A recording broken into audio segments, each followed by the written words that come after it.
Yeah, what's up, man? It's our boy, Coach Malachi Williams in the building. We back. True Media Today, USA Boxing. We are back. We back up in here, man. As a matter of fact, let me go ahead and do this. Let me check out the windows that were closed right quick. Let me, damn, I forgot how to do this. Oh, never mind, right here. My bad. Let me go right here. Check all the windows that were closed. Where's the history? Should better do a history. I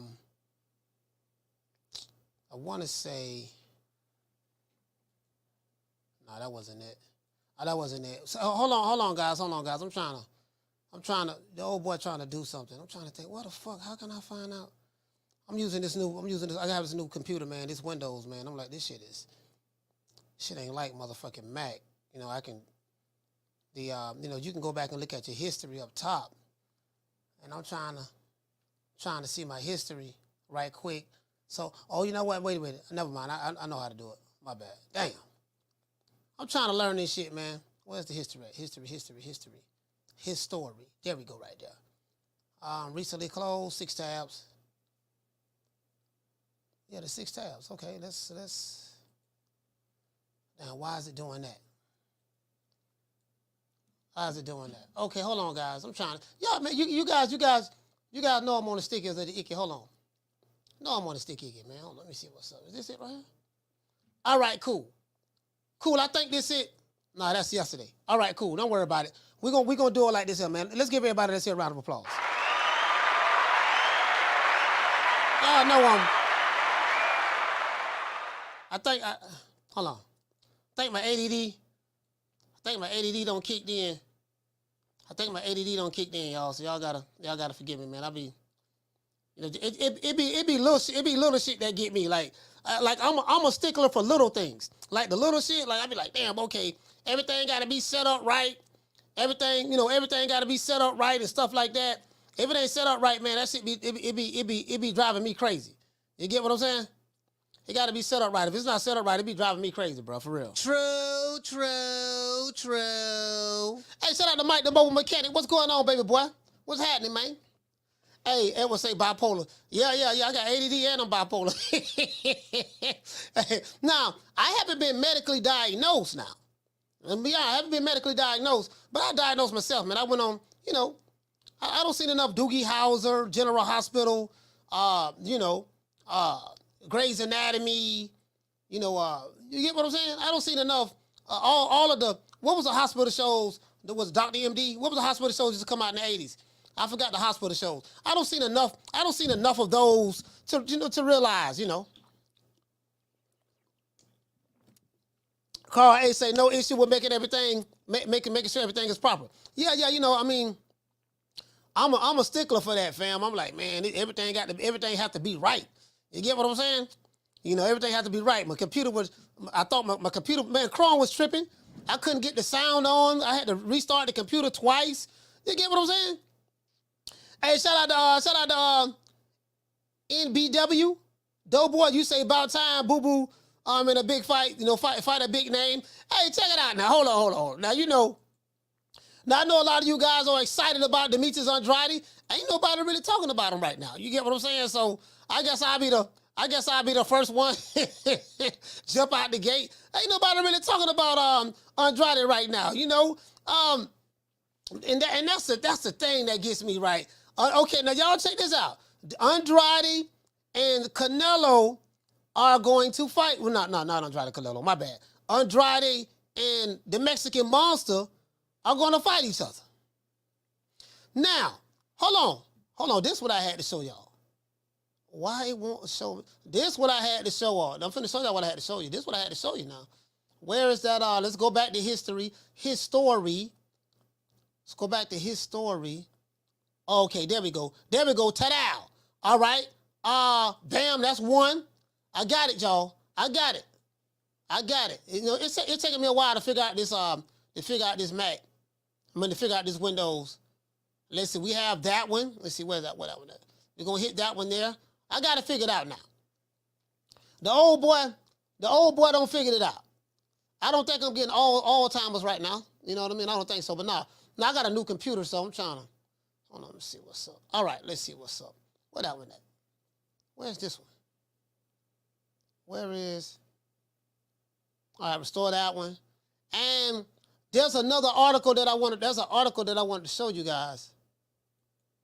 There's an article that I wanted to show you guys. Hold on. There's an article I want to show you guys where I think that I'm not sure, but according to what's being put out there, I think that what's my main man? Andrade and David Benavidez in the process of fighting each other. I think they're supposed to fight December the 16th. If I'm not mistaken, is it December the 16th? Damn, let me pull it up. Let me pull it up. I said, okay, I think this is going to be the first guy. This is going to be the first guy, probably true test or whatever that a lot of people may say that Andrade is having. So let me just go to Google because I think I emailed it to myself. This is the first. This will be the first guy that he's fought. And you know the crazy part about it, guys, it's on pay-per-view. It's on pay-per-view. So I don't know how you guys feel. I don't know how you guys feel about that. You probably don't give a damn. But it's on pay-per-view. Let's see. Google. It's on pay-per-view, so let's see what's up. All right. Go to Gmail. I want to pull this article up for you guys because I want you guys to see it. Where is that? Where's that article? Boxing scene. Andrade. You know what I'm gonna do? I'm gonna just look it up. I just look it up, man, because for some reason I can't find nothing right now.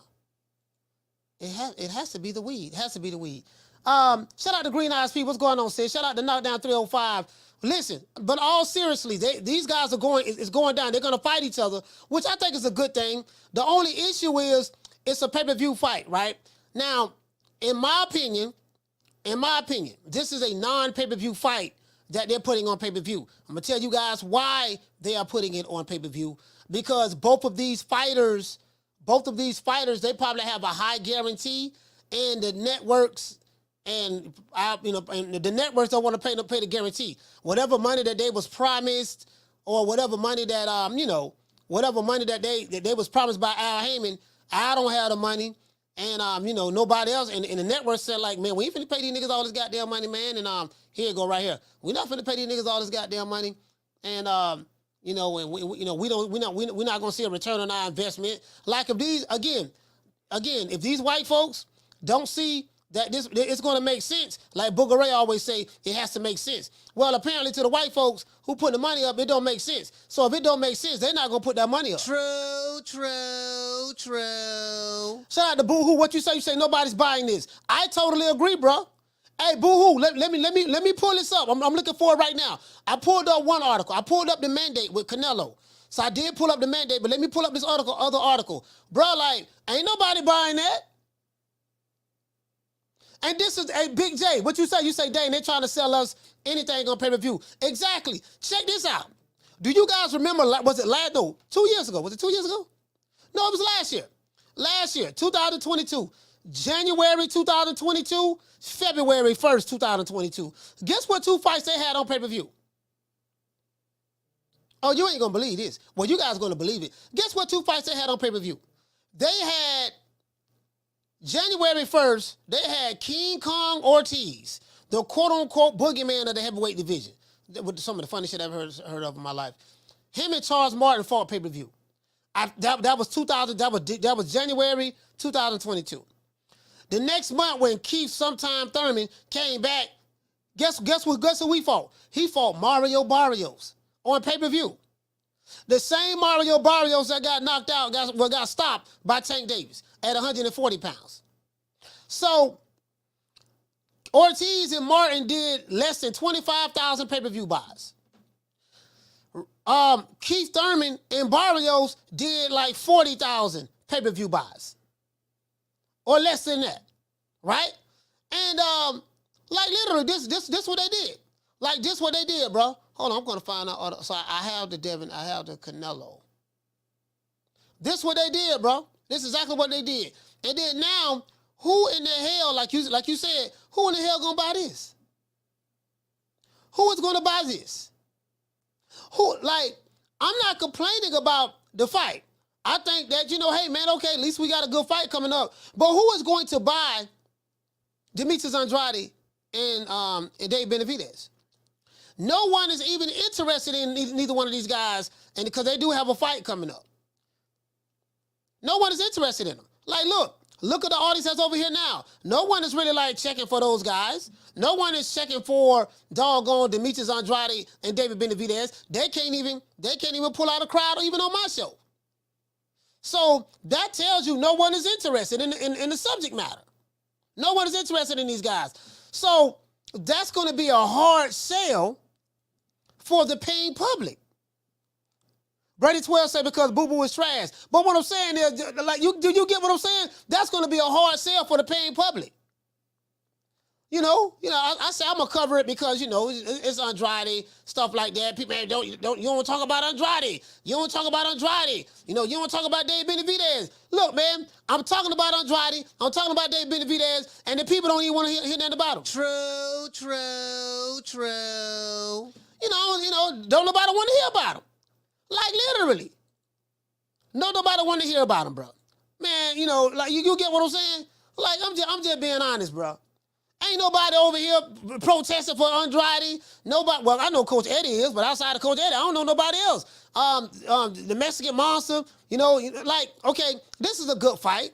These guys are going to get ready to fight. They're going to fight each other. But the simple fact is, the simple fact that these guys are putting it on pay-per-view. Let me pull it up right here. Let's go to Google. Let me pull it up right here. Benavidez versus Andrade. I pulled the article up right here. And let's go to the Bad Left Hook, Boxing News. Okay, we can go here.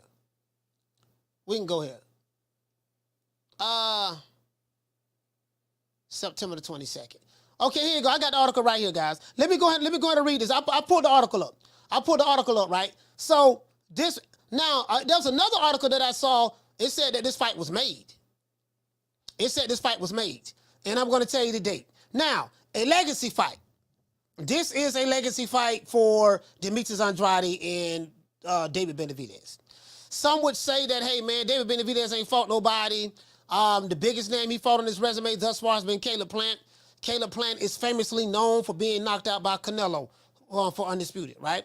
So Caleb Plant's claim to fame is getting knocked out by Canelo. Prior to that, he fought Fagan, but he fought a dude named Vincent Fagan Butts. He fought Uzcategui.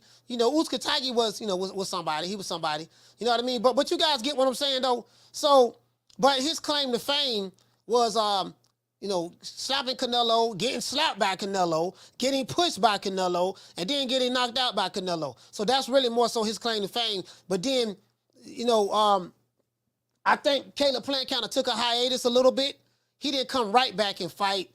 But I think because he got stopped by Canelo, I think they probably had him suspended for 4 or 5 months, maybe 6 months. I don't know. But then he came back, and Caleb Plant ended up knocking out Anthony Durrell.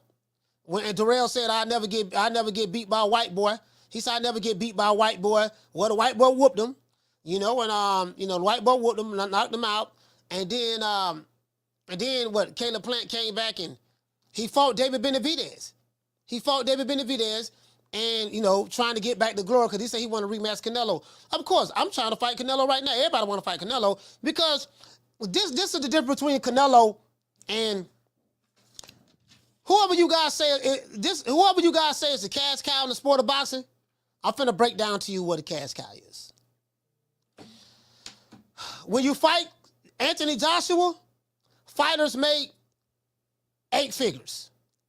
7 or 8 figures depending on who you are. Some guys will make $8, $9 million, $10 million. Some guys will make $5, $6 million if you fight Anthony Joshua. But a lot of times you're gonna make high 7 figures or like 8 figures. You get what I'm saying? $10 million. Saul Canelo Alvarez, Caleb Plant, he was a $750,000 fighter on paper. They say on the back end he got like $2 million on the back end, another 125, another 120, another 1.25, million on the back end. That's what they say now. I don't know now.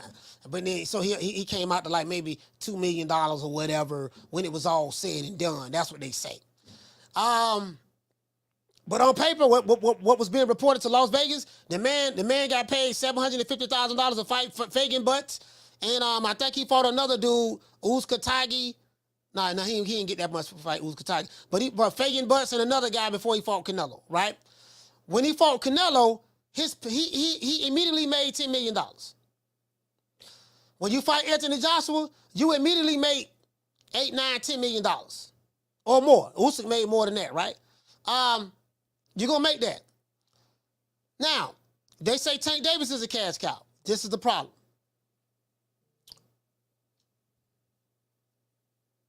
The two cash cows that I know of, their opponents, they're able to pay their opponents 8-figure guarantees, high 7-figure guarantees. When you fight Tank Davis, you're not going to make nowhere near that. Do you get what I'm saying?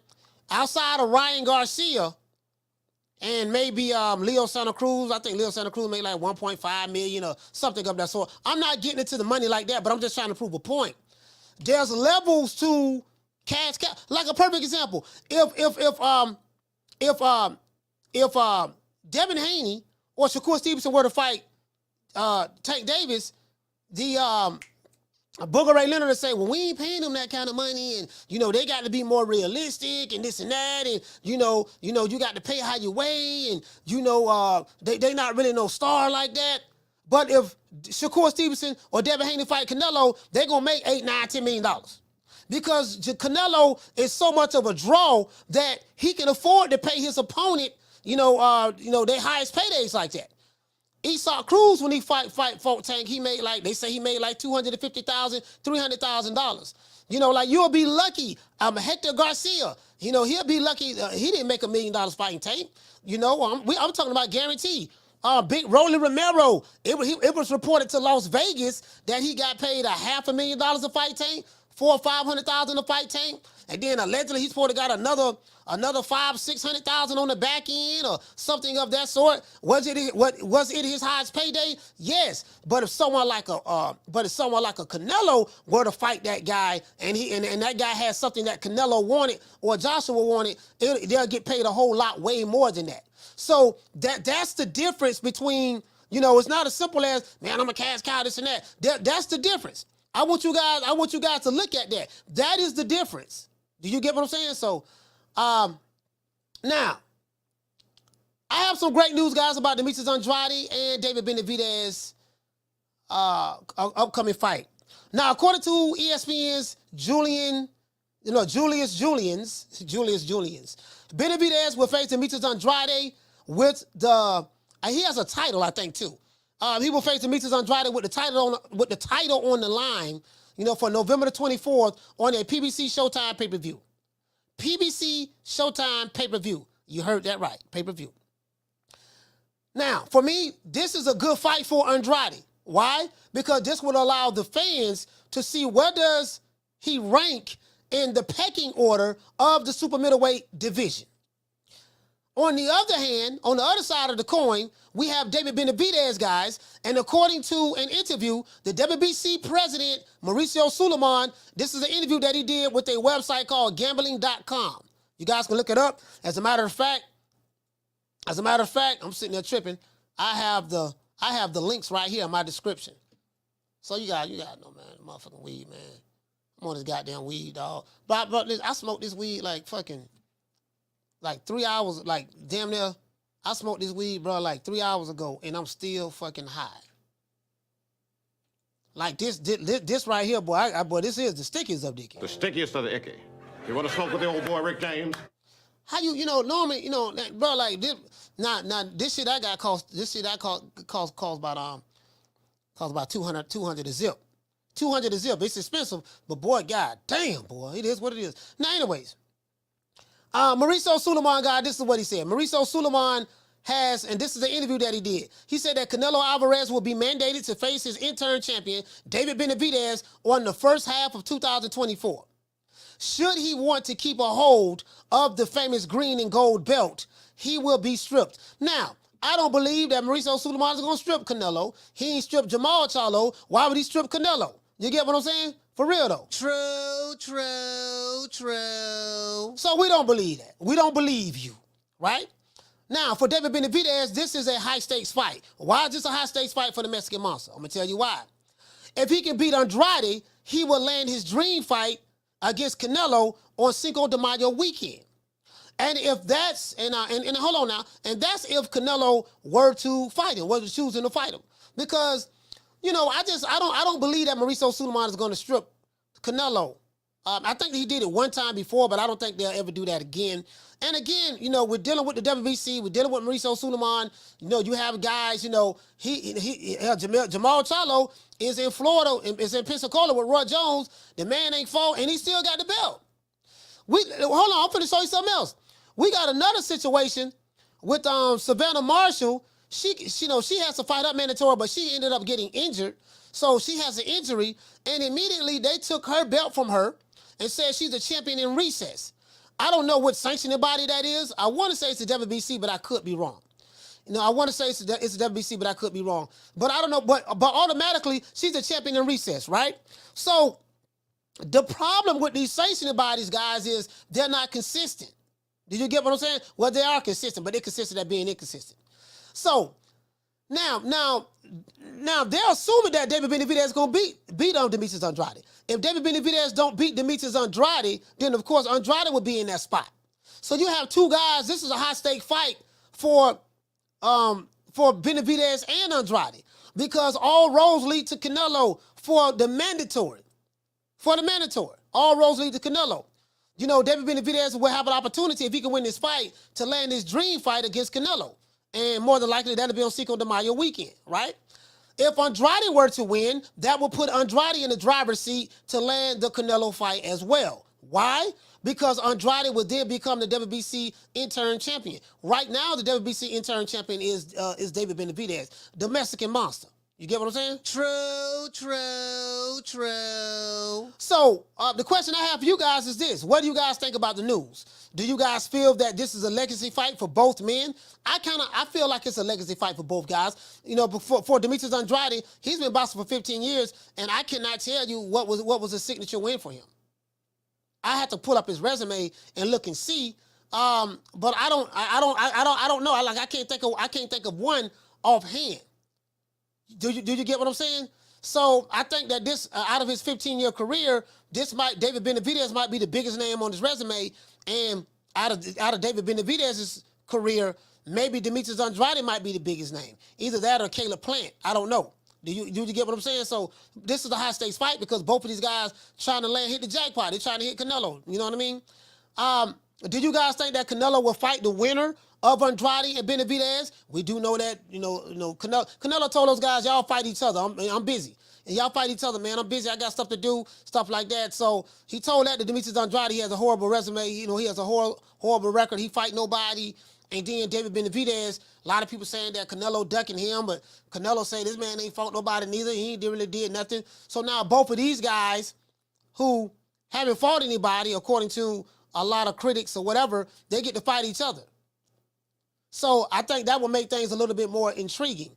And so if Andrade were to get by Benavidez, you know what I mean, then, it is what it is.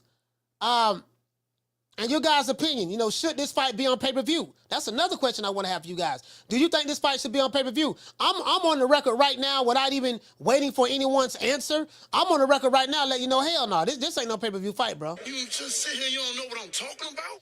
So I'll probably watch the fight. I'm going to watch it anyways because I think it's going to be a good fight. But do you get what I'm saying? This is not a pay-per-view fight, but I'm going to tell you why. Shout out to JC in the building. JC. Shout out to T Seals. Hey, T Seals, I'm going to tell you why this fight is on pay-per-view. Because the fighters have a high guarantee, and Al Heyman ain't paying them that money. And the networks don't want to pay them that money. Networks like, man, we ain't finna pay you motherfuckers all I got there. Okay, if you're a network, I'm paraphrasing, of course. Man, I'm like, okay, if I was a network, I'm paraphrasing, of course. But it's like, yeah, man, both of you motherfuckers trash. How much you want? Yeah, man, I want $5 million. And how much you want? Yeah, I want $5 million. I'm not paying y'all no $10 million to fight each other. Do you get what I'm saying? Hey, shout out to Swat Jones. Hold on. For one thing, you asking for too much money, and you asking for too much money. So you got both guys asking for too much money. Now, I'm going to buy it because I'm a content creator, and we're going to go live for the fight. And I'm happy for Demetrius Andrade, and I'm happy for David Benavidez. I think at this point in their career, they do need each other. At this point in their career, they do need each other. I just think that the fight shouldn't be on pay-per-view. And now I don't know what the price point is going to be. I don't know what the price point is going to be, but I can tell you, Keith Thurman and Mario Barrios did terrible at the box office. True. King Kong Ortiz and Charles Martin did terrible at the box office. True. Doggone Caleb Plant and Benavidez, they ain't really do all of that. You notice that was real hush-hush. Do you notice that? Yo, Caleb Plant and Benavidez, that was real. Now, that was a good fight. I ain't gonna lie. I loved it. I was in L.A. I was at Tom's Diner. In L.A., downtown L.A. Who was in there? It was me, Steve Kim, Frank Stallone, which is Sylvester Stallone's brother. Just a couple other people in there. And it was packed. If you live in LA, if you live in LA, you know what I'm talking about. It was packed. So, you didn't hear much about that. So just imagine what David Benavidez and Demetrius Andrade is going to do pay-per-view. Imagine that. Just imagine that, fam. So I think this is a killer of the pay-per-view market. When you make non-pay-per-view fights, when you put non-pay-per-view fights and you make them pay-per-view, it's like now, like, you can't. I think this is doing both fighters a disservice, because if you Canelo, like, man, you guys can't even sell. You can't even sell. Like, you guys did a pay-per-view together and y'all went triple wood. You know how people go double and triple platinum? You know how you're a rapper? You know how you're a rapper or a singer and you drop an album, you go double platinum, you go triple platinum? Well, shit, Demetrius Andrade and David Benavidez, they might go triple wood. True. I don't even know if, shit, I mean, I know it's black versus Mexican, but I just don't know, fam. Like, I feel like I didn't feel like David Benavidez and Caleb Plant should have been pay-per-view. That's just me, though. Hey, shout out to La Jessica. Shout out to Jamie Rivera.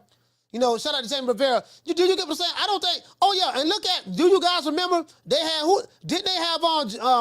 I'm glad Jamie Rivera said something about Ruiz. They had Ruiz and Ortiz. Well, I think. Let's see. That shit. That pay-per-view went quadruple tree limbs. That pay-per-view went quadruple copper. 10 times wood. Ain't nobody buy that. You had a Cuban fighter, you got a black Cuban fighter, and you got a Mexican fighter. They didn't buy that. That gets rid of all that. Get rid of that myth that, yeah, man, you put a black but a Mexican, whatever, it's gonna sell. That's not the case. Like, they make it seem like that Mexican boxing fans, I don't want to say stupid, but they're stupid. Or they just buy anything. Mexican boxing fans understand value. Black boxing fans, white boxing fans, Asian boxing fans, I'm talking about the ones who really, really truly love boxing, they understand value. And they know the old Vince McMahon script when they see one. Oh, this is the only trick in the book. Oh, so you gonna throw me against the ring ropes and then stick the big boot out there. Not the old Hulk Hogan. No, Hogan used to throw against the ring ropes. I'm gonna address the super chats in a minute. Stick the big boot out there, knock him down, and then bounce off the ropes and come down with the big leg across the neck. And then pin you, like the fans know what it is. True. Hey, I want to say, said Ruiz is from California, not Mexico. I know he's from California, but you got Chicanos in California. They say they Mexican. Ruiz claimed Mexico. He says he's Mexican, right? So if he's from California, then he's American. He's from Mexican descent. He's Mexican-American, but his nationality is American. But his ethnicity, like he's he's Mexican, you know, but I think his parents is from Mexico. So he don't never claim, you get what I'm saying, Ruiz? You get what I'm saying, AI? He don't claim Cali. He don't be like, you know, when you watch Ruiz, he coming up with a Mexican flag, Mexican colors, he Mexican. True. Do you get what I'm saying, fam? But I get what you're saying, though, but I'm saying, you know, Oscar De La Hoya was born in America. When he fought, you get what I'm saying? When he fought, but you know, that's a whole nother story about how they used to treat Oscars, because a lot of the Mexicans, like the people from Mexico, a lot of them, they didn't like Oscar. I remember this like it was yesterday. They didn't like Oscar because he was the golden boy. He was looked upon as a white, like not necessarily a white Mexican, but he was an American. You know, he's like a Mexican gringo. You get what I'm saying? He was an American, and a lot of the Mexican boxing fans at that time, they definitely did not like Oscar De La Hoya when he beat Julius Cesar Chavez. When he beat Chavez, I think they fought twice. But when he beat Chavez, oh, they really didn't mess with him. True. They really just go back. You guys go back. 92 when he came out of the Olympics. Y'all go back and look at that, revisit that, and look at some of them old news clippings back then. You know, and I tell you guys, there's this myth that, okay, just because you Mexican, the entire country, or whether you born in Mexico or not, the entire country gonna get behind you and you gonna do astronomical numbers. That shit ain't true at all, bro. True. That ain't true. Because listen, man, at the end of the day, people are people, and they understand what value is. They understand that, okay, you know what, man? Yeah, he might be Mexican, but he's not a high caliber fighter like that. This motherfucker shouldn't be on pay-per-view. He's not a high caliber fighter like that. If you want to get our money, you got to give the public. You have to convince the public. You know, you got to convince the public, you know, what the sale is. Hey, what did say, John B? He said, I got the Mexican monster at 12. Andrade will make it an ugly fight. Andrade will make it an ugly fight. I agree with that. Andrade will make it an ugly fight, John B. I totally agree with that, fam. Shout out to Tough Glove Boxing. Hey, okay. For dropping that quarter of a bam dub on your boy. Hey, Leroy. Drop these phone lines for y'all. Super chat received. Playtime's over, boy. What to say, Tough Glove? Salute to you, my brother. You say I agree about it being pay-per-view, but I will buy. He said, but I will. I guess you're trying to say buy it, and I don't believe they letting Charlo keep the belts for 2 years, and they were stripped in active Canelo. Yeah, see, you know what? Tough Glove, that's what I'm saying, fam. If you're gonna let Jamal Charlo keep the belt for over 2 years, and see, hold on, Tough Glove, let's talk about this for a minute. If you're gonna allow Jamal Charlo to keep the belt for over 2 years, okay, you're not gonna tell me you're gonna strip doggone Canelo if he don't fight. Assuming now that Canelo were to win. If Canelo were to beat Jamal Charlo, I find it very hard to believe that Mauricio Sulaiman would strip him. I just don't believe that. I don't believe that. I think that's just something in the papers, you know, just to have something to talk about, a filler or whatever. But anyways, before we get started in the show, I know we went on. I know I went to rambling on for about 30 minutes, man. Sorry about that, guys. But before we get into the show, I gotta say all praises due to the Most High, the Most Exalted, sarcastically, of course, Mr. Al Heyman. Well, you know, I guess I gotta be like everybody else and saying Al Heyman. I can quit my job now, baby. 6 figures, baby. You feel me? I'm about to. But a name. Do you have a name? Oh, nah, I ain't got no name, you know. Name them names, man. They know who they is. Name them names, please. The names need to be named. They know who they is. The Mexican monster. So I find it very hard to believe that happened. Again, David Benavidez, Caleb Plant wasn't a pay-per-view fight. You know, that's the thing. Like, you can't put every fight on pay-per-view, bro. Like, there's such thing as non-pay-per-view fights, and I do get it. You know, from what I've heard, they say Al Heyman offered these guys a whole lot of money guaranteed back in the day in order to get them to come over there. And now these guys still want that same kind of money. The networks are putting the money up, and it's like, look, that's not your value. That's not your value. Your value is not. It's not the $10 million that you're looking for, the $5 million. You know, Caleb Plant ain't gonna make no $10 million and nowhere else fighting. Who are you gonna make that fight? Anybody outside of Canelo? Nobody. Did you get what I'm saying? So, I think this is a legacy fight for Andrade. I think this is you know what we need to do? We need to pull up both of their resumes and see, because I'm trying to see who was the biggest name. What was the biggest name that was on Andrade's resume thus far? Do anybody in the chat believe that the David Benavidez will be Andrade's first big fight? Like me from a name standpoint, and vice versa, for Caleb Plant. Not for Caleb. I keep saying Caleb Plant, but I'm thinking about David Benavidez fought Caleb Plant. You know what I mean? So I mean, I think it's a good fight. For me, it's a step in the right direction. Shout out to Mike, the mobile mechanic. He said this is his only opportunity. Okay. Ruben Gutierrez said Willie Nelson. Oh, he did fight Willie Nelson. What did he say? Hey, not that 305 say he ain't fought nobody. I'm still. Hey, he said. Now, I am the #1 contender. I'm tired of James the Poodle, Grim Reaper, whatever you want to call himself, ducking me. All right, I'm tired of man driving around town in 8 Rolls Royces. He ain't fought nobody. I'm still in a broham. Hey, you know what? Hey, shout out to La Jessica. What's going on, sis? There's somebody that's still in the broham right now. The #1 contender. Hey, the doggone David Benavidez. He say, now tell Canelo. Now I'm the #1 contender. I'm tired of Jim. He said, what he say? James the Poodle, Grim Reaper, or whatever you want to call himself, ducking me. I'm tired of seeing Canelo ride around town in 8 Rolls Royces. He ain't fought nobody. I'm still in the broham. True.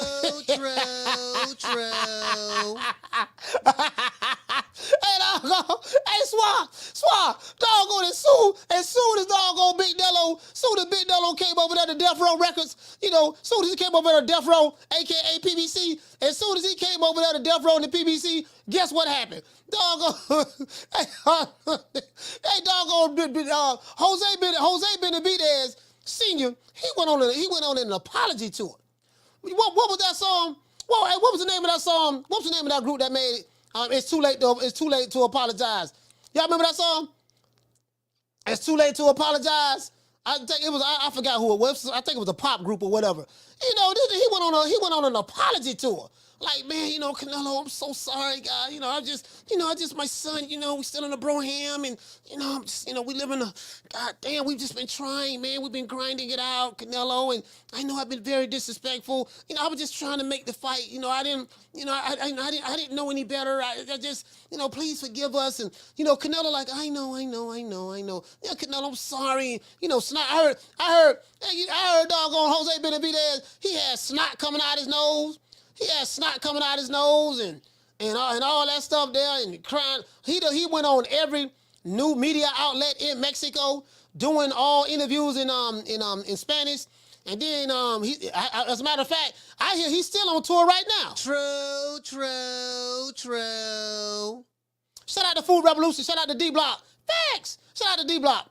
I want to say, Morning Star, you say there are 2 unbeaten fighters, so someone O has to go. Exactly. Somebody O has to go. I totally agree with that, Morning Star. Somebody O has to go. 2 unbeaten fighters. I think this is a good fight for both of those guys. I do like the fight. I will be watching it. I'm anxious to see what the price point is going to be for the pay-per-view. I put it this way. I'll tell you this, Morning Star. I don't know what type of guarantee those guys are going to get. It probably won't be a high one. I think both of those guys will probably get like 1.5 a piece. We're going to give y'all 1.5 a piece now to fight each other. But you're going to get the rest on the back end. So whatever it sell, whatever this pay-per-view sell, this is going to be a low-budget fight for the networks. And listen, what you said you want an $8 million? Okay, I got it. How much you want? You want $8 million? Okay, we got it. This is what we going to do. We're going to give both of y'all 1.5, a whole can of cheese sandwich, a pot of pork and beans, you know what I mean? A pot of pork and beans, a 6-pack of Corona, you know what I mean? A case of Guinness Stout, get the rest on the back end and call it a night. True. And call it a night. Look here, baby boy. Take this 1.5, and then we gonna say how many pay-per-views you sell. Now you're gonna have to try to convince people to buy enough pay-per-views when y'all go out there on the chitlin circuit and marketing, advertising this fight, promoting this fight, and seeking you get the rest of your money. Because the rest of your money is gonna come from the strength that the people gonna buy the pay-per-views. But me and you, like all of us in this chat, we know. Because we do this every day. Everybody in the chat, all of us are fans of the sport, and we know we've got an idea what's going to sell, what's not going to sell. We ain't no goddamn fools. We know ain't nobody buying this pay-per-view. True. I mean, it is what it is, man. It is what it is, man. But you know, we gotta say, did we say all praises due to Al Heyman first? Did I do that? I think did we thank Al Heyman yet? Yeah, I think we thanked Al Heyman. I think we thanked Al Heyman. Have you sitting there watching the show? Cause I'm gonna drop the phone lines anyways. You know, I'm not gonna keep you guys waiting. I'm gonna drop the phone lines because I want to hear what you guys have to say. But if you sitting there watching the show, if you don't want to support Demetrius Andrade and the Mexican Monster, if you don't want to support Demetrius Andrade and Mexico's most feared fighter, David Benavidez, Riley, get him. Look, fuck you. Fuck the plane you flew in on. Fuck them shoes. Fuck the socks with the bell on it. Fuck them cheap-ass cigars. Fuck your yuck-mouth teeth. Fuck your hairpiece. Fuck your chocolate. Fuck Guy Ritchie. Fuck Prince William. Fuck the Queen. This is America. My president is black and my Lambo is blue, nigga. Now get the fuck out my hotel room. And if I see you in the street, I'm slapping the shit out of you. Now, I'm gonna tell you what's gonna really kill this pay-per-view fight for those two guys. What's gonna kill it? The price point.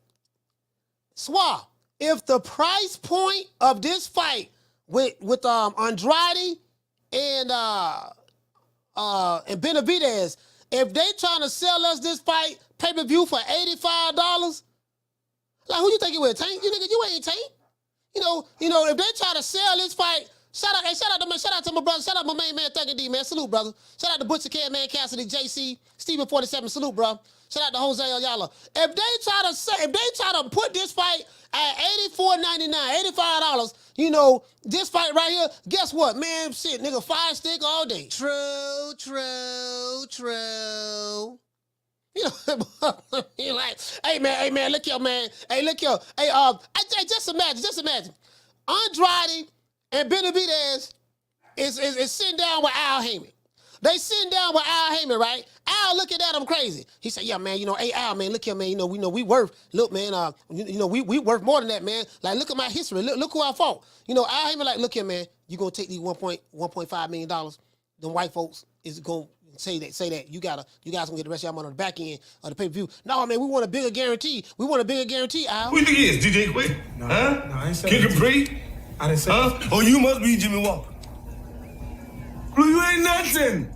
You don't deserve nothing. You don't get nothing. You get what I give you. I got a contract between me and you that say you do what I tell you to do. Therefore, shut the fuck. Don't say nothing. Don't speak to me. Don't look at me. I just want money. I just said. Blue, if I raise up, gonna be trouble. Trouble. I'm walking off. Hey, shout out to my sister Food Revolution. She said, I'm sure they will. What you say? They ain't worth no more than $39.99, and that's being generous. She said that's being generous in my opinion. Hey, who you think it with? DJ Quick? Kid Capri? Oh, you must be Jimmy Walker.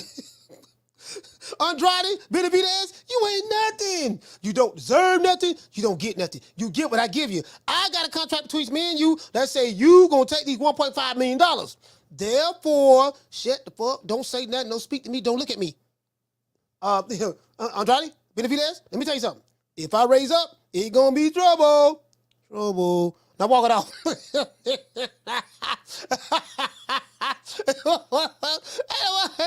Hey, okay. I'm just saying though, bro. Boy, I'm just imagining like, okay, damn, they motherfucker coming, that motherfucker trying to demand too much money. But all jokes aside, that's why it's pay-per-view. Both fighters want a high guarantee. Shout out to Daryl Alexander. Hey, okay. For dropping that quarter of a bam dub on your boy. Hey, Leroy. Super chat received. Playtime's over, boy. He said it could be the perfect co-main event for Crawford versus Spence too. Black versus Mexican usually sells pretty good, so it would help some more tickets and pay-per-views. You know what? It depends on who the opponent is though. Black versus Mexican did sell good when Tank fought Isak Cruz. Now, I will say that Isak Cruz was a last-minute replacement because remember Tank was supposed to fight Rolly Romero, and Rolly Romero got accused by 100 women just came out of nowhere and said Rolly Romero was doing inappropriate things to them. Just 100 women. 100 women came out of nowhere. Do you get what I'm saying? And then all of a sudden,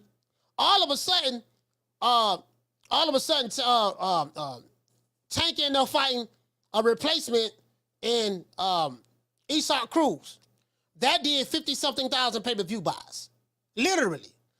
So it wasn't that. And they had the top parts curtain off. So, but it doesn't matter because they sold out the tickets that they had. So I'm anxious to see, if Tank fight Isak Cruz again. We know his last fight with Ryan Garcia did 1.2 million. So I'm anxious to see what those pay-per-view numbers are going to look like. Will Tank go back down to his normal? Go back down to 2-something? Or where would it be at? So I'm anxious to see. And if he does go back down the way he was normally doing, according to Stephen Espinosa, I think what Stephen Espinosa said his highest pay-per-view was Rolling Romero. And the Rolling Romero fight did like 270 something, right? Pay-per-view. So we'll see. We'll see how that goes. But, it go back to what I was saying. It's a dance partner as well. Is there a demand for the fight? Are the people excited to pay $80-something for Andrade and the Benavidez? Hell, Benavidez and Caleb Plant didn't really sell too much of anything. Not that big. You get what I'm saying? Now, it was a great fight, but my point is, sometimes, man, like, you just can't put everything pay-per-view because people, especially right now, we're going into the holiday season.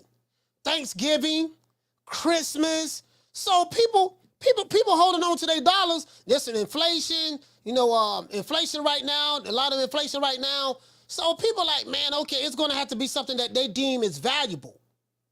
So the buying public are going to be the one to determine that, Shout out to Big Woo. Hey, okay. Dropping that quarter of a bam dub on your boy. Hey, Leroy. Super chat received. Playtime's over, boy. He said, Coach, we know what the price point gonna be. He said, too damn much. It's time to set up for justice. He said, it's time to set up for justice. He said, PBC been robbing the bank for too long. He said they worse than Dr. Umar. Man, come on, man. No, you gotta understand, though, dog. See, Big Woo, it's Andrade and what it is, fam, is it's Andrade and Benavidez. They have a high guarantee that they want in the networks, and Al Heyman definitely ain't gonna do it. But he did it in the past, but he can't do it anymore. So I think what it is, fam, is they are going to both of these fighters want more money, right? Keith Thurman, perfect example. He want this astronomical amount of money. I heard he wanted $8 million to fight Ugas. He want $10 million to fight Crawford. He want $10 million to fight Boots. This is why Keith Thurman is sitting on the sideline. True. Ain't nobody paying no Keith Thurman. And I'm pivoting a little bit, Big Woo, but I'm using that to make a point. Ain't nobody paying no damn Keith Thurman no damn $10 million. Who you think he will take? Ain't nobody paying you that. Like, you want $10 million, you want $8 million to fight doggone Ugas. You want $10 million to fight Boots, who was a contender. He ain't no draw his damn self. You want $10 million to fight Crawford. You still talking about, I was the former unified welterweight champion, and I was the man at one point. You was the man, yesterday. Today, don't nobody even know you still box. True. Do you get what I'm saying? Like today, don't nobody even know you still box. Nigga, still, you like an old school player. You won, Keith Thurman remind me of an old school Mac. He won Player of the Year in 1979. Back in 79, he won Player of the Year. This 2023, and he still think he got it? Yeah, dog, back in my year, 1979, hey, Redbone, Red, let me holler at you, Red, you know who I am? I'm Keith One-Time Thurman, baby. I'm Keith Thurman. You don't know, I'm from Clearwater, Florida. Clearwater, baby. You know what I mean? I'm a true player from the Himalayas. He like, and she looking at him like, 1979, girl, I had me a 1979 Mercury Marquis, fresh off the car lot, convertible top, remote convertible top, hard top convertible. Baby, I'm trying to tell you, gangster white walls, and he telling her his whole resume, but it's back from 1979. Nigga, back then you had a ponytail, you had the gift of gab, like, dude, it's over with. You played out now. But you try to negotiate from a 1979 perspective. Dude, that was a long time ago, my nigga. That was 44 years ago? That was 44 years ago. Well, no, 79, 46 years ago. Something like that, right? You know what I mean? No, 44 years ago. Like 44 years ago, homie. Like, bro, nigga, times don't change. Yeah, times don't change. You talking from a 1979 perspective in a 2023 era. Down from the bar, there's a platform stage. People pimping, sharp as razor blades. Hey, you get what I'm saying? You know, like, yeah, Keith Thurman go, yeah, I'm gonna keep one time, Thurman. Roland Romero is more popular than Keith Thurman right now. And Roland Romero ain't nobody. True. Shit, if Keith Thurman and Big Rolo walk down the street right now, Big Rolo will get more recognized from the boxing public than Keith Thurman. They don't forgot all about Keith. Hey, Thuggy D, they don't forgot all about Keith Thurman, man. It's over with, man. It's over for Keith. You get what I'm saying? They can still holler about what he did in 79. And he trying to holler at tenderonis. You still got platforms on. You got them tight ass pants on with bell bottoms at the bottom. You got the shirt with the butterfly collar. You get what I'm saying? Like, Keith, man, my nigga, like, this Keith Thurman right here. This Keith Thurman right here coming out of jail. Down from the bar, there's a platform stage. People pimping, sharp as razor blades. Keith, you outdated. Your clothes outdated. We ain't seen that hat since 74, the year I was born. My nigga like this, you nigga got locked up in the 70s, got out in 88, 89, still wearing 1970s clothes. True. Hey, you get what I'm saying? Hey, look at, hold on. Hey, check this out. Let me drop these phone lines. Man. Hey, check this out. What we gonna do? This what we gonna do, right? This we gonna do. Hey, this what we gonna do. You know what I mean? Hey, this Keith Thurman right here. Right, he's still thinking he got it. Yep, that's right. I'm running things. Cream corn. That's why they call me that. Smooth. I got more measure for your pleasure. Stick with me, baby. I'll have you farting through silk. And let a nigga mess with me. I'll jump on him. All 93 pounds of pure dynamite.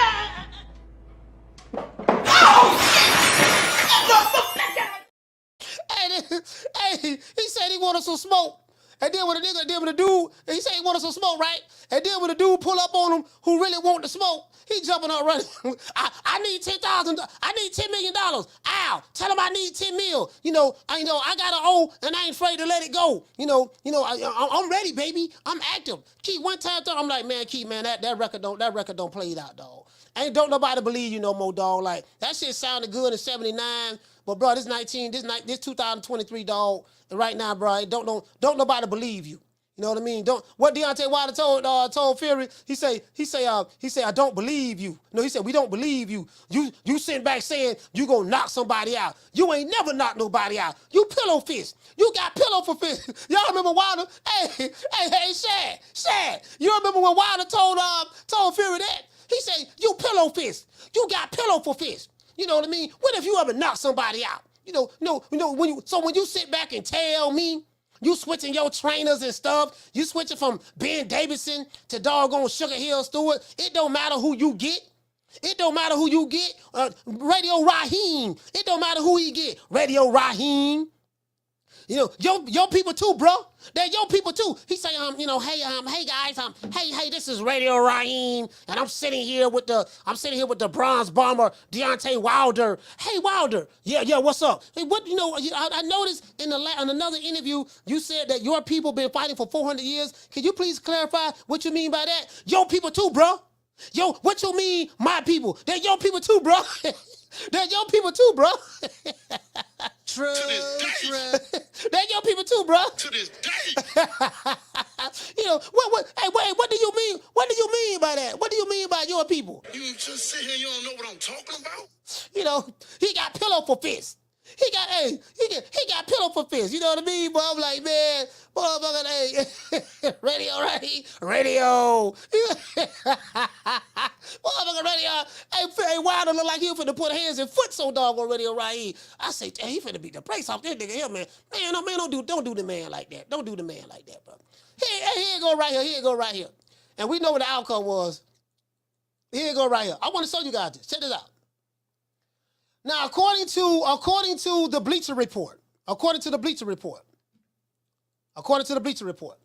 David Benavidez versus Demetrius Andrade title fight is scheduled for November the 24th.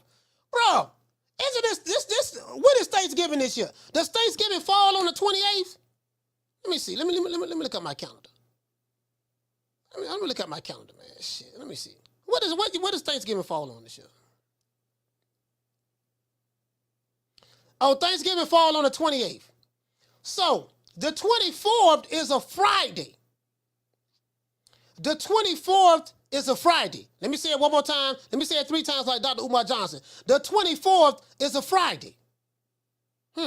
Interesting. What does, hold on.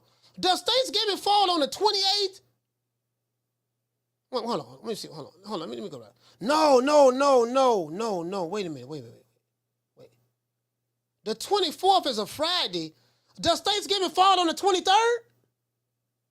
What day does the Thanksgiving fall on? Oh, you know what, dog? Listen, Thanksgiving fall on the 23rd. They scheduling a fight the day after Thanksgiving?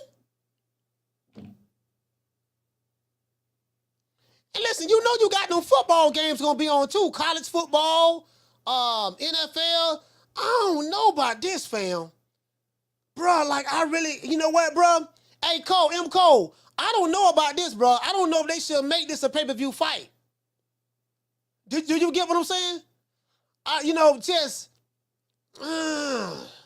Damn, November the 24th. Bro, you talking about the day after Thanksgiving? Now, it might give people, now, I'm not saying ain't nobody going to watch it. But, bro, that's going to be a hell of a sale. This September, October, November. Bro, you got 2 months. So this fight is going to happen check this out, 60 days. Hey, shout out to your boy Mambo. What's going on, fam? Black Friday. Check this out, 60 days. So they got 60 days, bro. Let's continue. It's an interim WBC Super Middleweight Champion, guys. David Benavidez reportedly has a date set for his second title defense. According to Julianis, Benavidez will face Demetrius Andrade with a title on the line. The WBC interim title. With a title on the line, November the 24th, on a PBC Showtime pay-per-view. Just to let you guys know, I wasn't making this up. They saying right here in this article, and I do believe it, it's going to be a PBC Showtime pay-per-view. Benavidez is coming off a unanimous decision victory against Caleb Plant. He claimed the WBC interim title on May 22nd with a third-round TKO of David Lemieux. So last year in May, he became the interim champion. He's had several fights since then and he still got a fight. He still got another fight to have in order for him to become the mandatory to Canelo. Did you get what I'm saying? The 26-year-old, so I will read the super chats, guys. Bear with me one moment. The 26-year-old is one of the rising young stars. These young stars, and I don't want to leave any names out. He say the 26-year-old is one of the rising young stars of the sport and could be on track for a showdown against undisputed super middleweight champion Saul Canelo Alvarez if he gets past Andrade. So this what I mean. This is a high-stakes fight for both fighters. WBC president, check this out now, whatever his words mean. Let's go to the source. Because this is the source right here.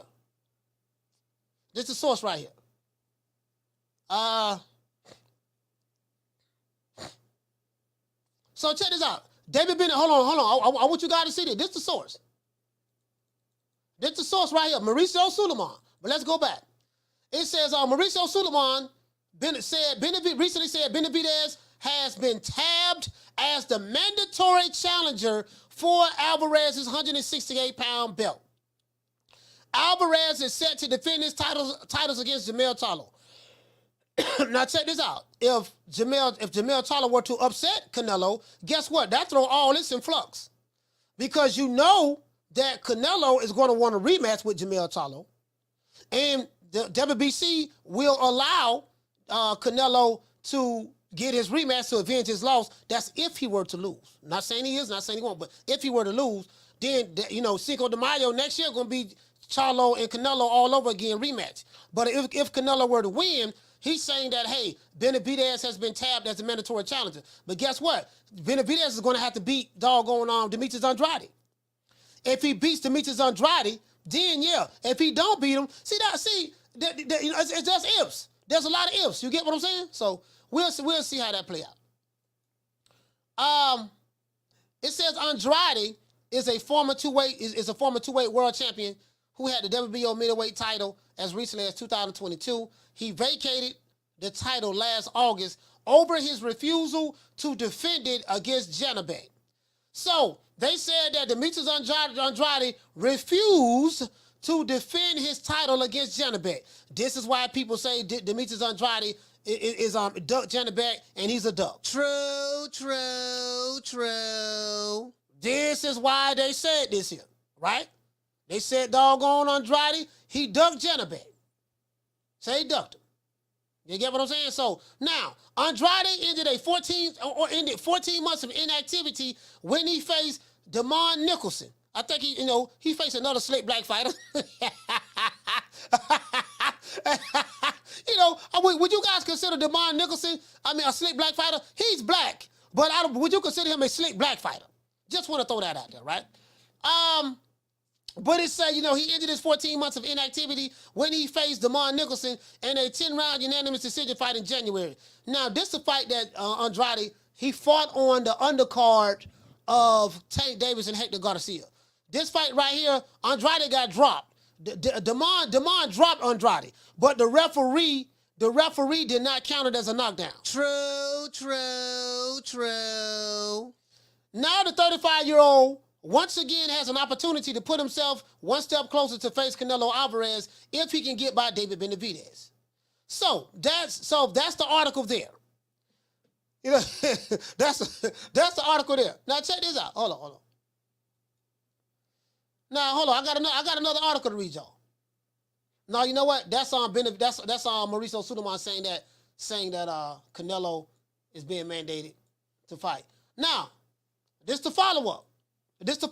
I want you guys to follow me. Check this out. I'm going to drop the phone line as soon as I read this. As soon as I read this, guys, I'm going to drop the phone lines. WBC announced when Canelo must face avoided mandatory challenger. Now, I want you to read this again now. Look at the headlines. Shout out to my brother Knockdown 305. Salute, fam. The WBC announced when Canelo must face avoided mandatory challenges. But this ball is taking the easy matches. Fight another ball. Hey, shout out to Weedy. Weedy, what's going on, fam? JC, what's happening? So, according, and the guy who wrote this, his name is Danny. Hold on, let's see what he look like. We got to start seeing what these reporters look like. What do he look like? Oh, these are articles by Danny. His name is Danny Gillian? No, Gifferlin. Danny Gifferlin. We got to look him up. According to... hey, check this out. Hey, Swab. Hey, Swab, here you go. According to Danny Gifferlin, Canelo must face his avoided mandatory. My question is, avoided by who? True. Wait, what are they insinuating? Well, you get what I'm saying? What are they insinuating? That's all I'm asking. Now, I am the #1 contender. I'm tired of James the Poodle, Grim Reaper, whatever you want to call himself, ducking me. All right, I'm tired of man driving around town in 8 Rolls Royces. He ain't fought nobody. I'm still in a bro hand. I'm just trying to figure out what are they insinuating. That's all I'm saying. Get out while you can. Don't get a sucker no statue. Give him guts. It is what it is, man. I am ranked #1. 1. That means I'm the best. But this ball been taking the easy matches. Fight another ball. Hey, Swab. Hey, let's get the super chat. Hey, Swab. I am ranked #1. 1. That means I'm the best. But this ball keep taking the easy matches, fighting other bombs. Hey, hold on, man. Hey, shout out to NHA too. Hey, okay. For dropping that half for bam, dub on your boy. Hey, Leroy. Bruh. Super chat received.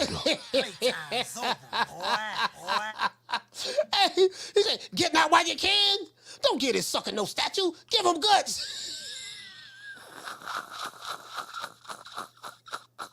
Hey, hold up.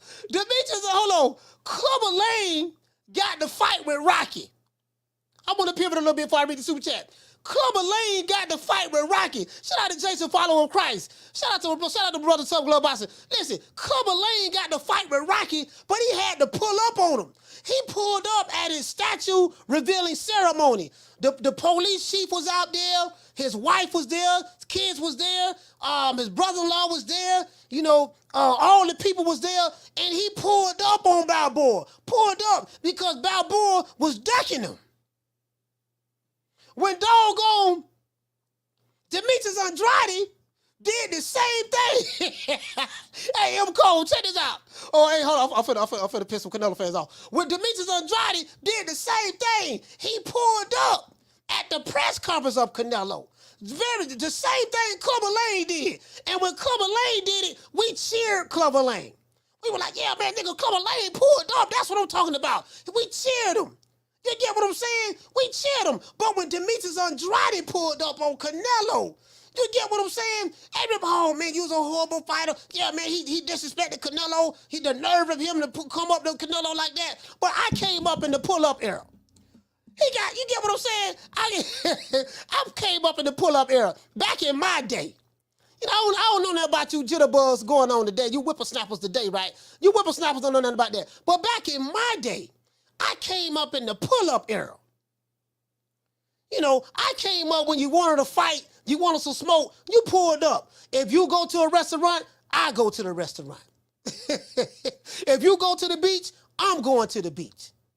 If you going to the grocery store with your baby mama or your wife, I'm going to the grocery store with my baby mama or my wife. If you taking your dog for a walk, I'm taking my dog for a walk. That's the era I grew up in. Today, nigga, they be putting niggas in the witness protection program. True. You know, that's all I'm saying. Andrade pulled up.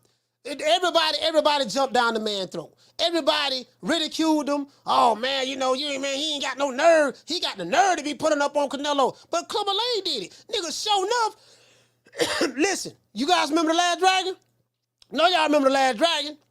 No, y'all remember that. Y'all remember what Show Enough did? The doggone, y'all remember what Show Enough did to Bruce Leroy? He pulled up on Bruce Leroy. I am sick of hearing these bullshit Superman stories about the Wassa legendary Bruce Leroy catching bullets with his teeth. Catches bullets with his teeth? Nigga, please. Nigga, Show Enough came to the movie theater.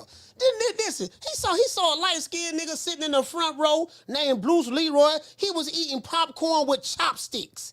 This nigga eating popcorn with chopsticks. Show Enough like, who's better than the Shogun? Who's better than the Shogun? Bruce Leroy, that's who. I'm going to read the super chat right now. Who's better than the Shogun? Who's better than the Shogun? Bruce Leroy, that's who. Bruce Leroy. Bruce Leroy.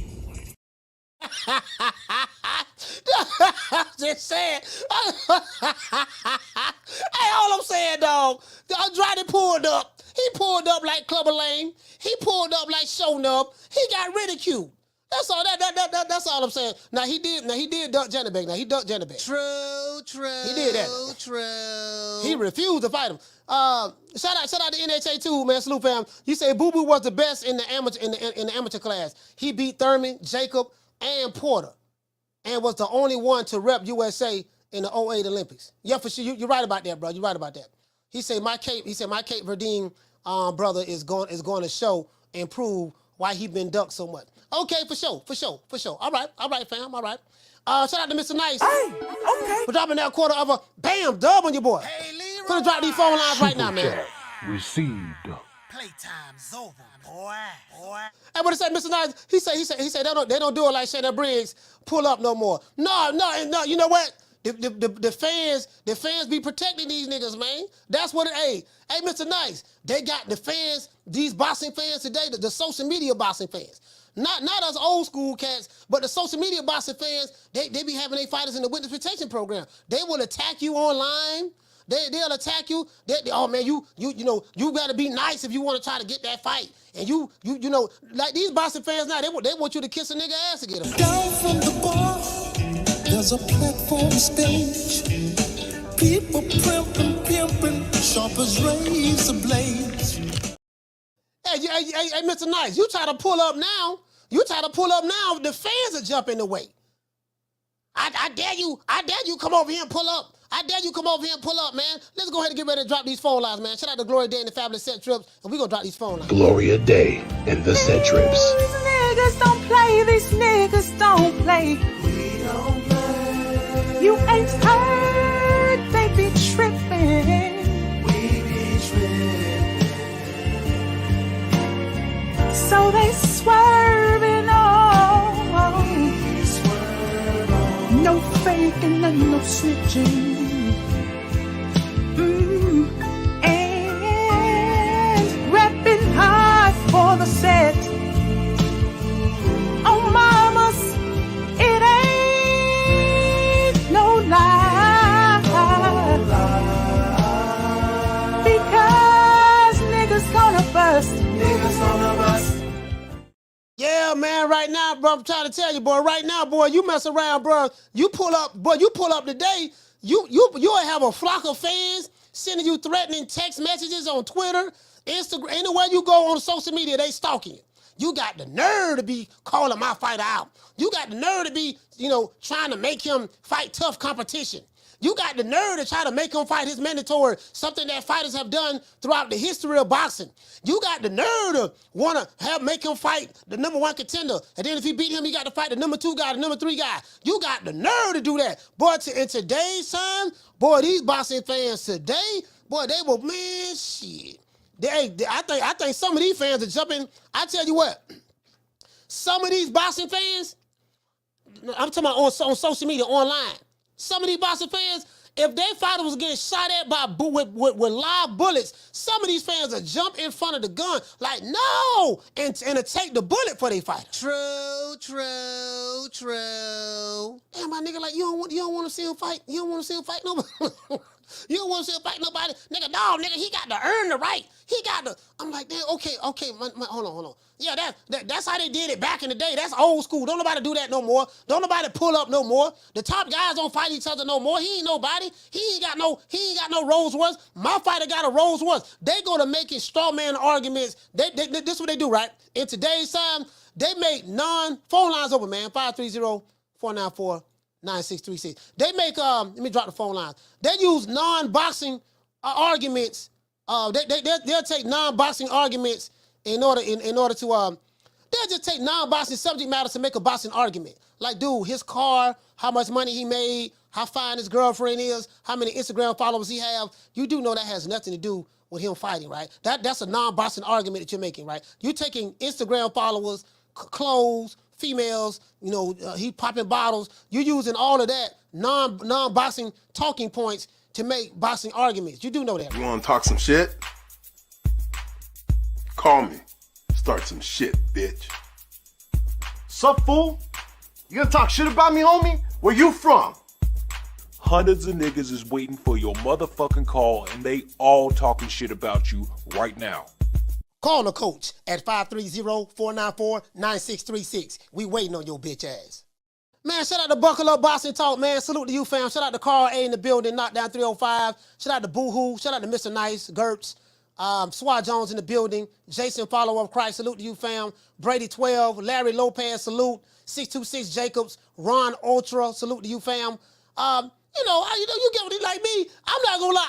I like the pull up. I like the pull up game. I like when they call a call back, man. Man, the phone was ringing. I'm sitting there, missed the call. I like the pull up game. I'm just saying, hold on. We got a cash out too. I got a cash out. I like to pull up. To me, pulling up just make it fun. To me, pulling up just make it fun. That's all. Shout out to E.G. Fisker. Hey, okay. For dropping that 666. Bam, super chat on Cash App on your boy. Super chat received. Playtime's over, boy. What he say? He say, for the Andrade Foundation. Okay, I appreciate that, fam. All right, yeah, we'll put that towards that $85 pay-per-view they're gonna be throwing out there. Shout out to Easy Fisker again. Hey, okay. For dropping that 555. Bam! Super chat on your boy. Cash out. Hey, Leroy. Super chat received. Playtime's over, boy.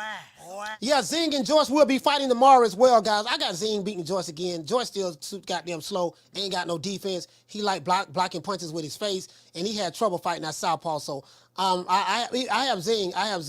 Went beating him too, fam. To be fair.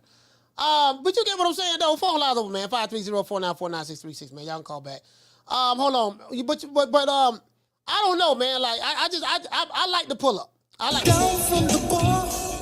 There's a platform stage. People pimping, sharp as razor blades. Yeah, I like the pull up, fam. I like the pull up, you know. They're like, yeah, nigga, you got some nerve to be pulling up on my fighter. Dude, like my nigga, like, you know, this has been going on throughout the history of just any comeback sport. Yeah, but you got the nerve to be pulling up on him. Caller, what's your name when you calling from? Curtis from Long Beach. Man, Curtis from Long Beach, talk to me, fam. And fights like this right here is the reason why I kind of look at, you know, Al Heyman and his fighters kind of with the puzzle face, man. Like, I'm confused on, you know, what these dudes be thinking about, because a little while back, Eddie Hearn offered this fight to Benavidez for like $7 million. Yeah. And he didn't take it. Now you're going to fight for the low and gamble on pay-per-view. You know what I mean? It's beautiful if they sell, you know, 300,000 to 500,000, but if it do what they other pay-per-views do, you know, like around 50,000 and, you know, those numbers, you know, like, I don't see the money. You know what I mean? And then the same thing with Tank. Tank got offered $5 million to fight Tevin Farmer. Why not, like, why these dudes just don't make good business decisions and say, hey, you know what, dog, let me go over there and get that paper, man. Like, you know, I'm going to be right back, dog. You know what I'm saying? Like, I don't understand it. No, you know what? I'm gonna tell you what it is. Well, I think outside of Tank making good money. So I don't know about the Tank situation. But at that time, he wasn't. You know, he hadn't even been on pay-per-view yet, and they was trying to give him $5 million to fight Tevin Farmer. Yeah. And he didn't take it. And, you know, you already got beef with this dude. Y'all got into it at the casino. Like, that fight was going to be, you know, big for you. Yeah, I remember that. I remember that. You know what it was?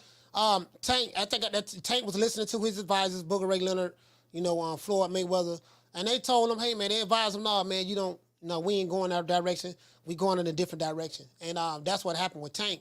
You know, a lot of his fights, you know, Floyd and them made those fights, and, you know, he pretty much did what he was told. We're going to put some fighters in front of you. This is how much we're going to pay you, and that's that. That's what it is. So now, according to what I heard from an interview with Booker Ray Leonard, he said Tank is his own boss. He makes his own decisions. So any fight that Tank have or don't have, it's going to be his decision. You know, so if he don't fight the guys that you want him to fight, it's because Tank did not want to fight them. He did not choose to fight them. And if he fights somebody who you don't want to see him fight, it's because Tank chose to fight that person. So that's just where it's at now. So, you know, we can't, you get what I'm saying? I think that's what's going on now. He already said it. We're going to go to Gilly and Wallow. I ain't asked to fight them. Yeah. You know what I'm saying? Yeah. So that's just the reality of it. I don't believe he's going to fight anybody. And, you know, based on the money that he's getting paid to fight the guys that he's fighting, you know, he's going to keep doing that until he can't do it no more. What about, so do you think that this fight with Andrade and, you think this fight with Andrade and Benavidez, you think it should be on pay-per-view? Nah, I think the only reason it's pay-per-view is just because, you know, they both asking for the money that they pretty much could have got from DAZN. Yeah.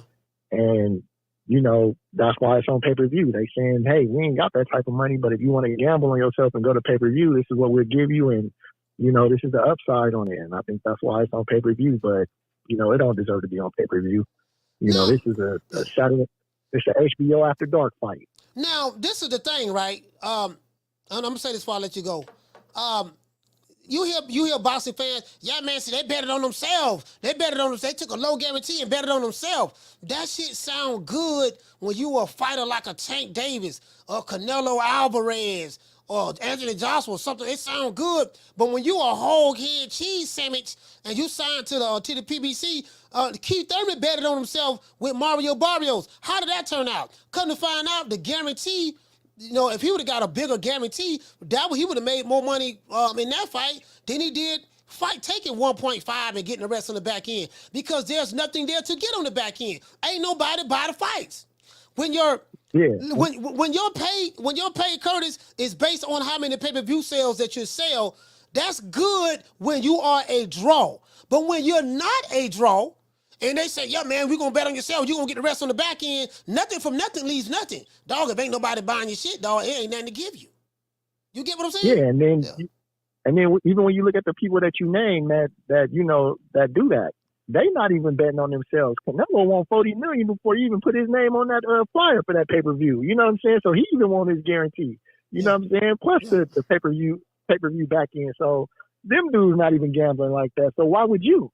Yeah, exactly. And Canelo gonna get here. They gonna pay Canelo. Canelo gonna say, I'm gonna get me, baby boy. I'm gonna get me. You know what I mean? I'm gonna get mine. And so Canelo, whatever he want, they gonna Canelo get it. was so cold with it. Canelo was so cold with it. He was like, I want $40 million just in case Taylor Plant take an injury. Like, I still want my $40 million. Like, he put that in the contract. So that's how cold Canelo is. He was like, if this dude somebody hurt and he can't fight, I still want my $40 million. All right. Shout out to Curtis Long Beach Sloop fam.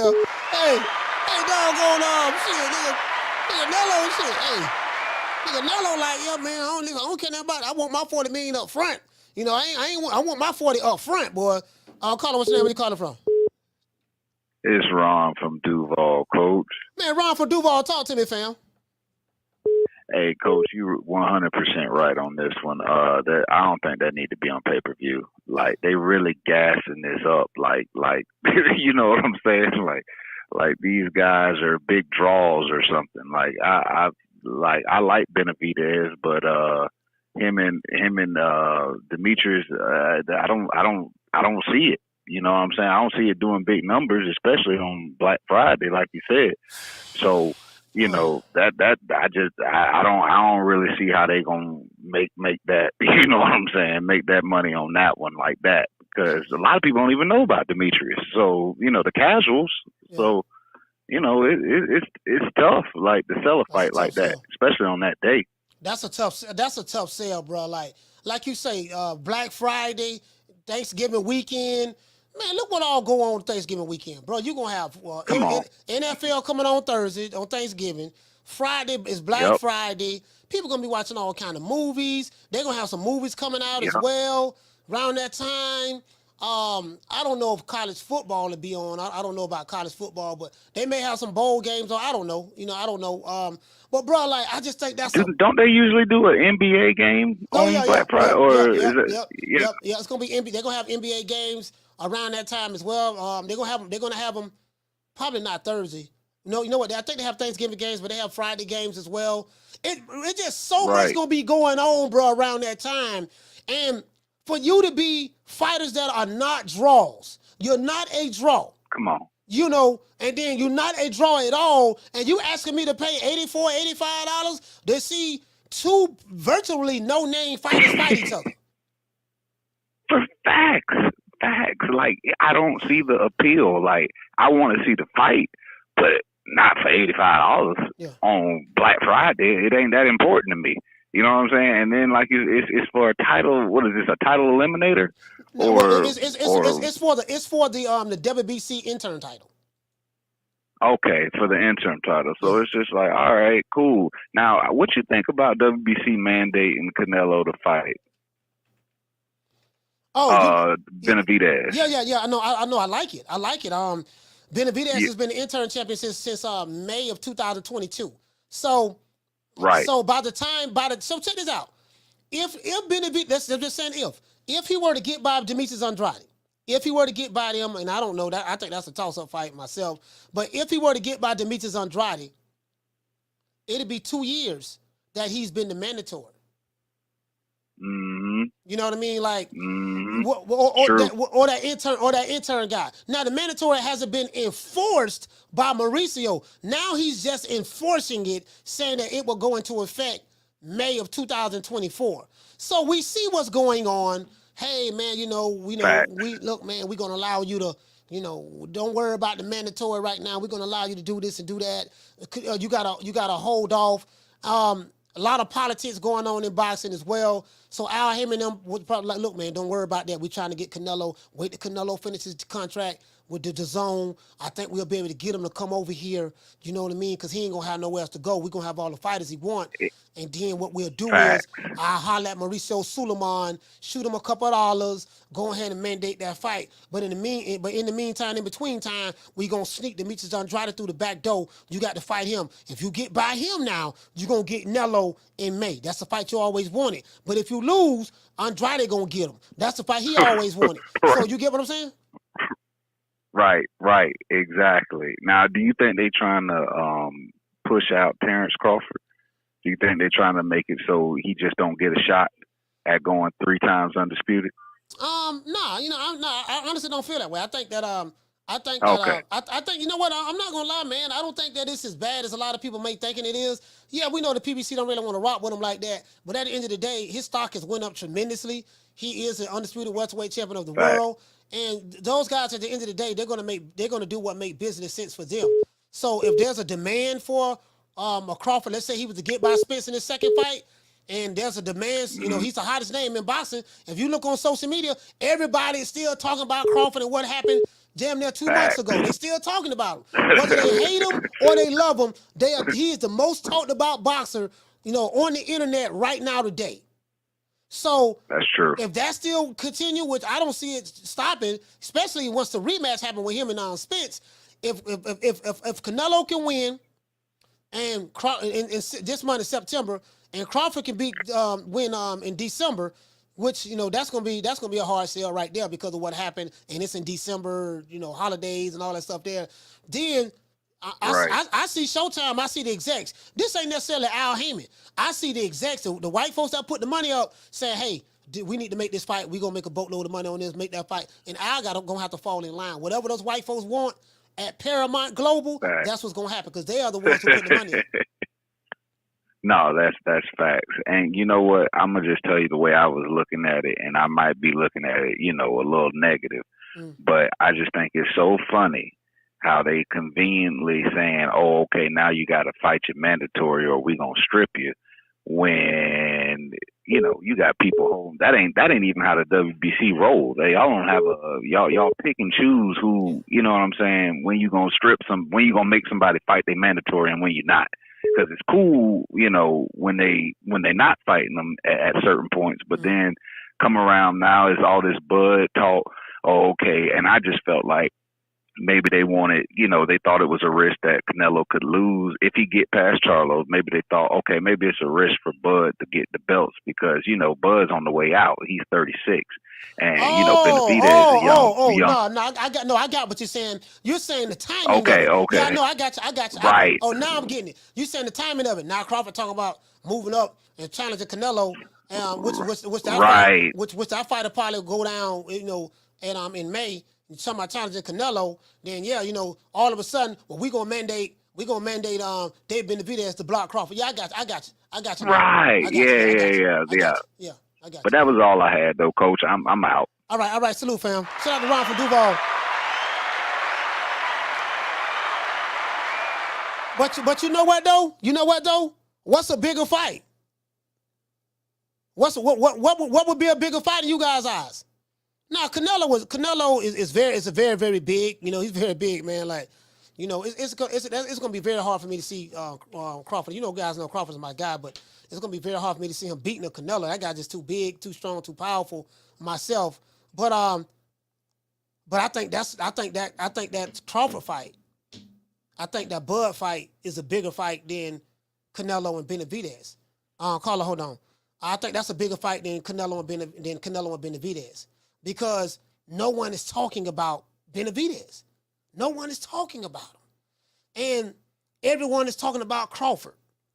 And then once Canelo wins, it's going to be Crawford and Canelo. So, and then if Crawford can beat, when he beat doggone Spence again in December, that's going to be the hottest topic. So I think if it made business sense, I think, you know what? This stuff is not etched in stone. The sanctioned body or whatever, they'll probably tell them, look, man, the network, this is the fight that they want. The network want these two guys to fight each other, black versus Mexican, pound for pound number one fight in the world versus the cash cow soul Canelo Alvarez, former pound for pound number one fight in the world. This Cinco de Mayo weekend, yeah, two hottest names. Yeah. Like I think that fight is bigger, even though Crawford is a smaller fighter from a size standpoint. But I think that fight resonates bigger now versus Benavidez. Now it'll still suck for Benavidez to be. Is it fair to David Benavidez? No, it's not. But that's assuming he beat Andrade. It ain't no guarantee Benavidez is gonna beat Andrade. Andrade may beat doggone Benavidez. Caller, what's your name? Where you calling from? Jamie from New York. Jamie from New York. Talk to me. Coach, I feel that this is a legacy fight. Mm-hmm. And also a signature win for whoever wins this fight. Right. And the winner should get Canelo. It's only right. Mm.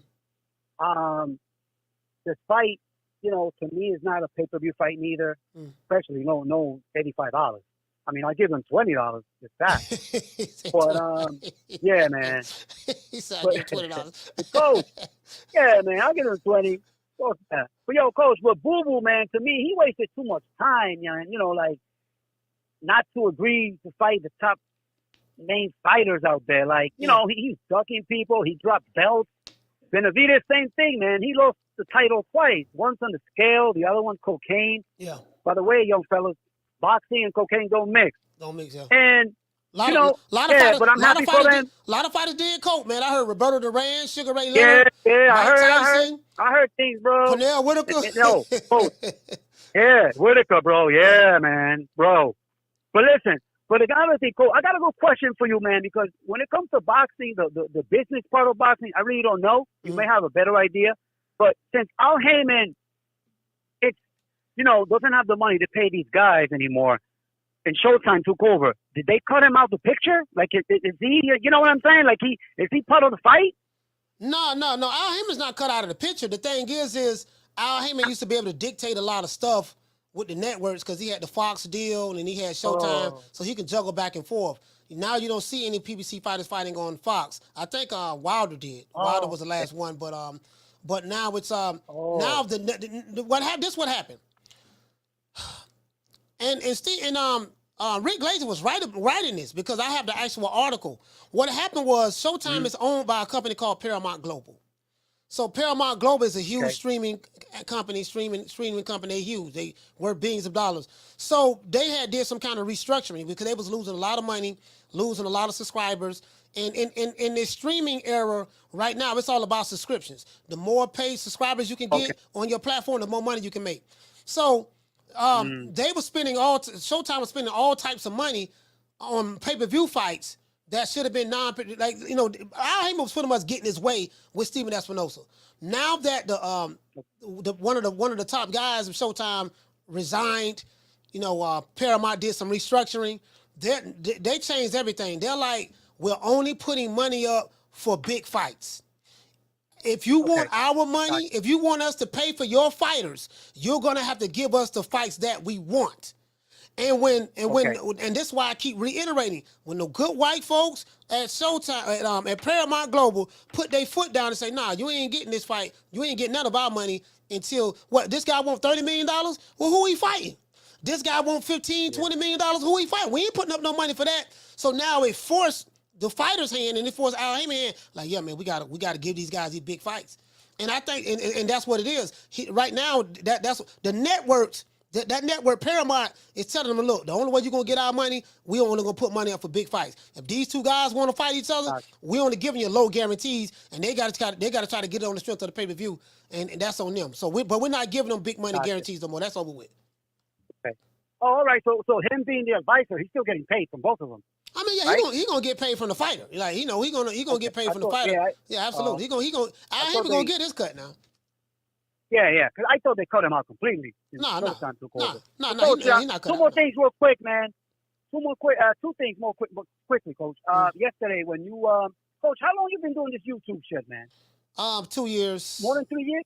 No, it's been I started my channel January 2021. Okay. All right. So I started rocking with you the following October, which is going on 2 years now. And let me tell you, man, I was in the Dominican Republic hanging out with the wife, and you came up, I don't know how, by chance, right? And I'm glad I hit play, bro. I'm glad I hit play, bro. But, yo, man, I love your show, bro. And let me tell you, yesterday, that show was fire. My favorite by far. Just by you bringing, your boy to the show. Yeah, Blood. Bro, yeah. that was very entertaining. Yeah, man, that was good shit, bro. Let me tell you, go. You should do that more often, man, because, bro, that was awesome, bro, to me. And when you guys were talking about De La Hoya's resume. Yeah. Bro. Oscar, yeah.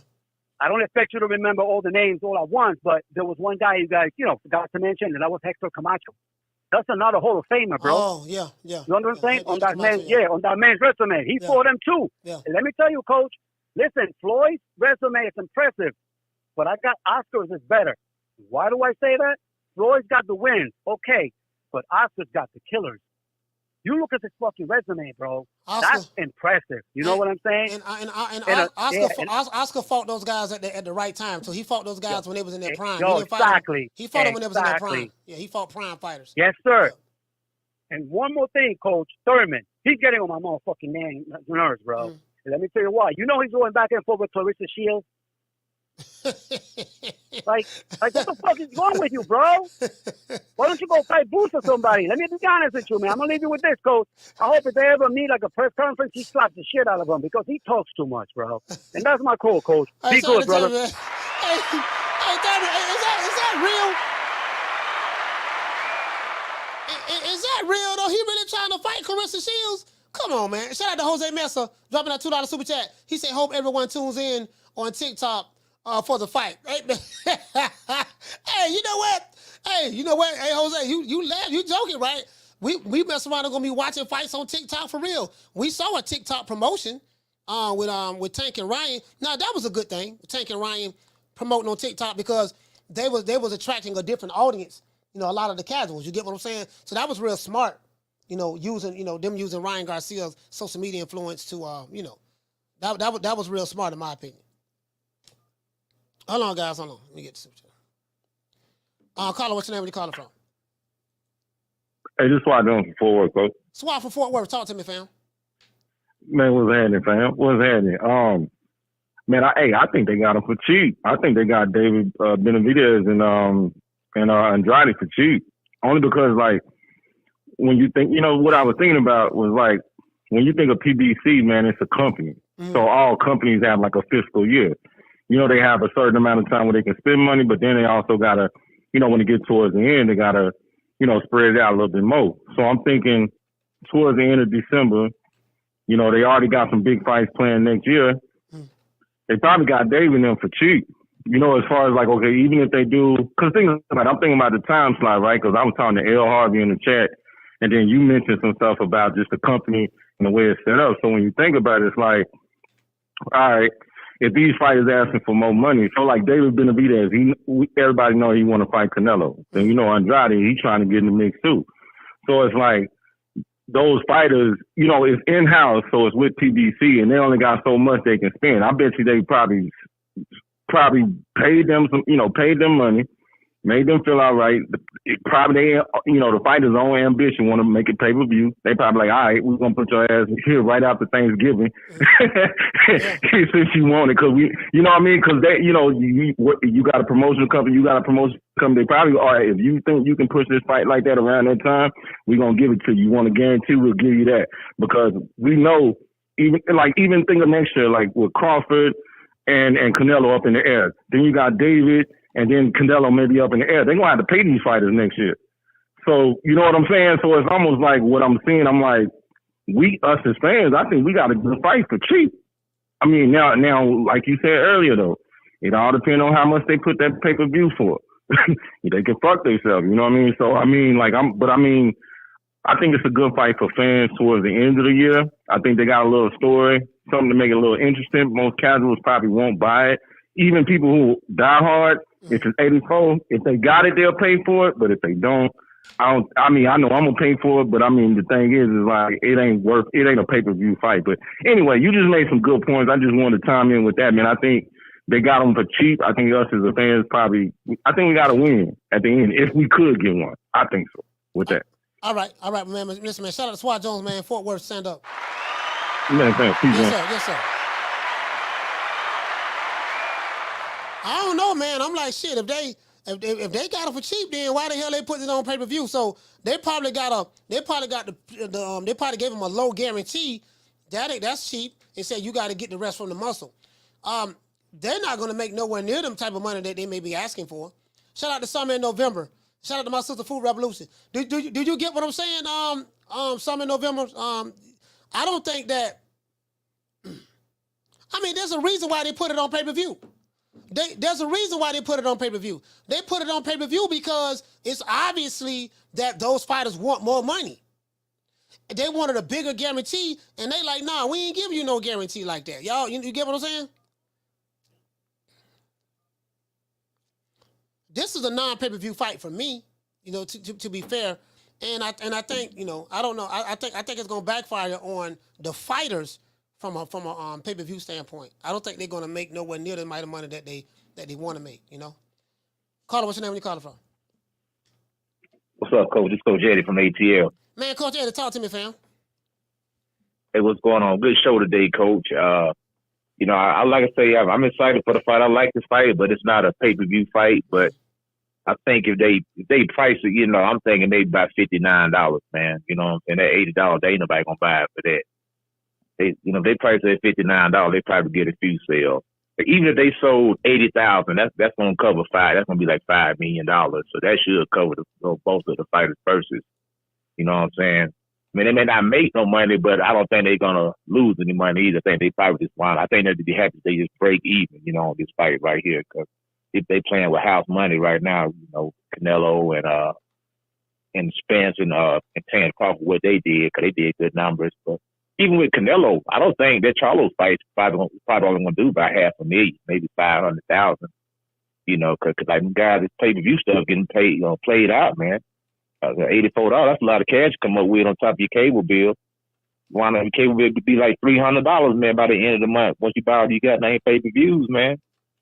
Yeah, I mean, the thing is pay-per-view used to be for like big mega fights. You remember how it was back in the day, the big fights, was known for that.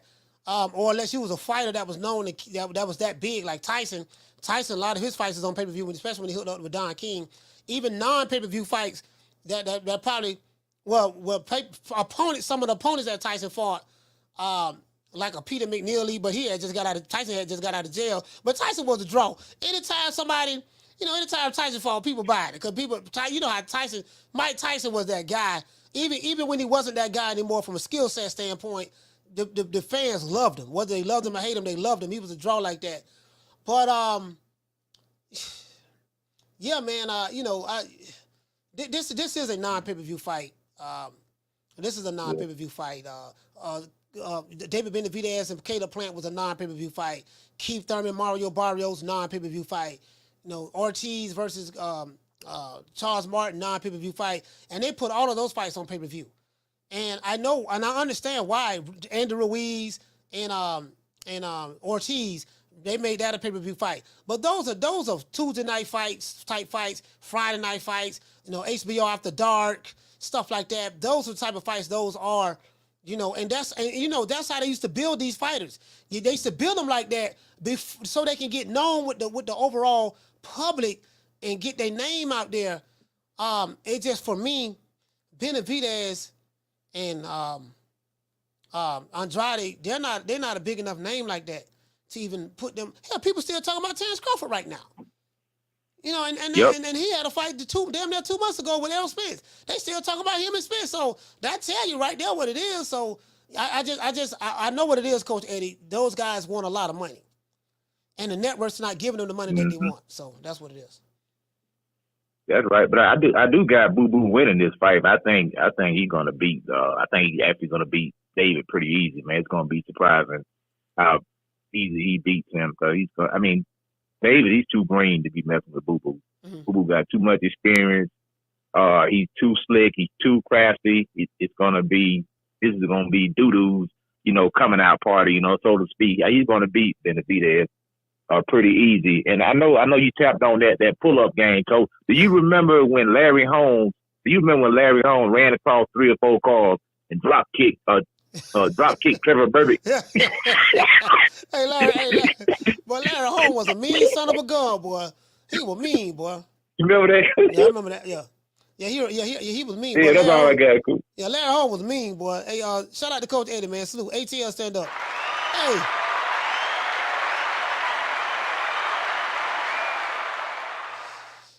I'm gonna tell you something else, guys. What I think. I think that sometimes when you put like a fight of this caliber that has an opportunity to be seen by millions of people just by putting it on regular Showtime or something like that, I think it hurts the fighter. Because if the only way I can see this fight is to pay for it, Carla, hold on. And I don't value that fight as being pay-per-view worthy, that's less eyeballs that's going to see this fight. You get what I'm saying? So, and it's like, man, like, damn, dog. I think they might be hurting themselves on that. Carla, what's your name? Where you calling from? Hey, it's L from Kansas City. L from Kansas City. Talk to me, fam.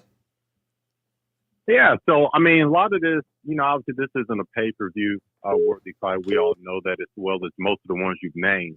But it goes back to what Rick Glacier said a week or so ago on your show about how, like, Showtime, they're kind of getting out of the boxing game, it seems like, for real, because there's no more Showbox is kind of rare these days. There's no more Saturday Night World Championship fights anymore. Everything is pay-per-view.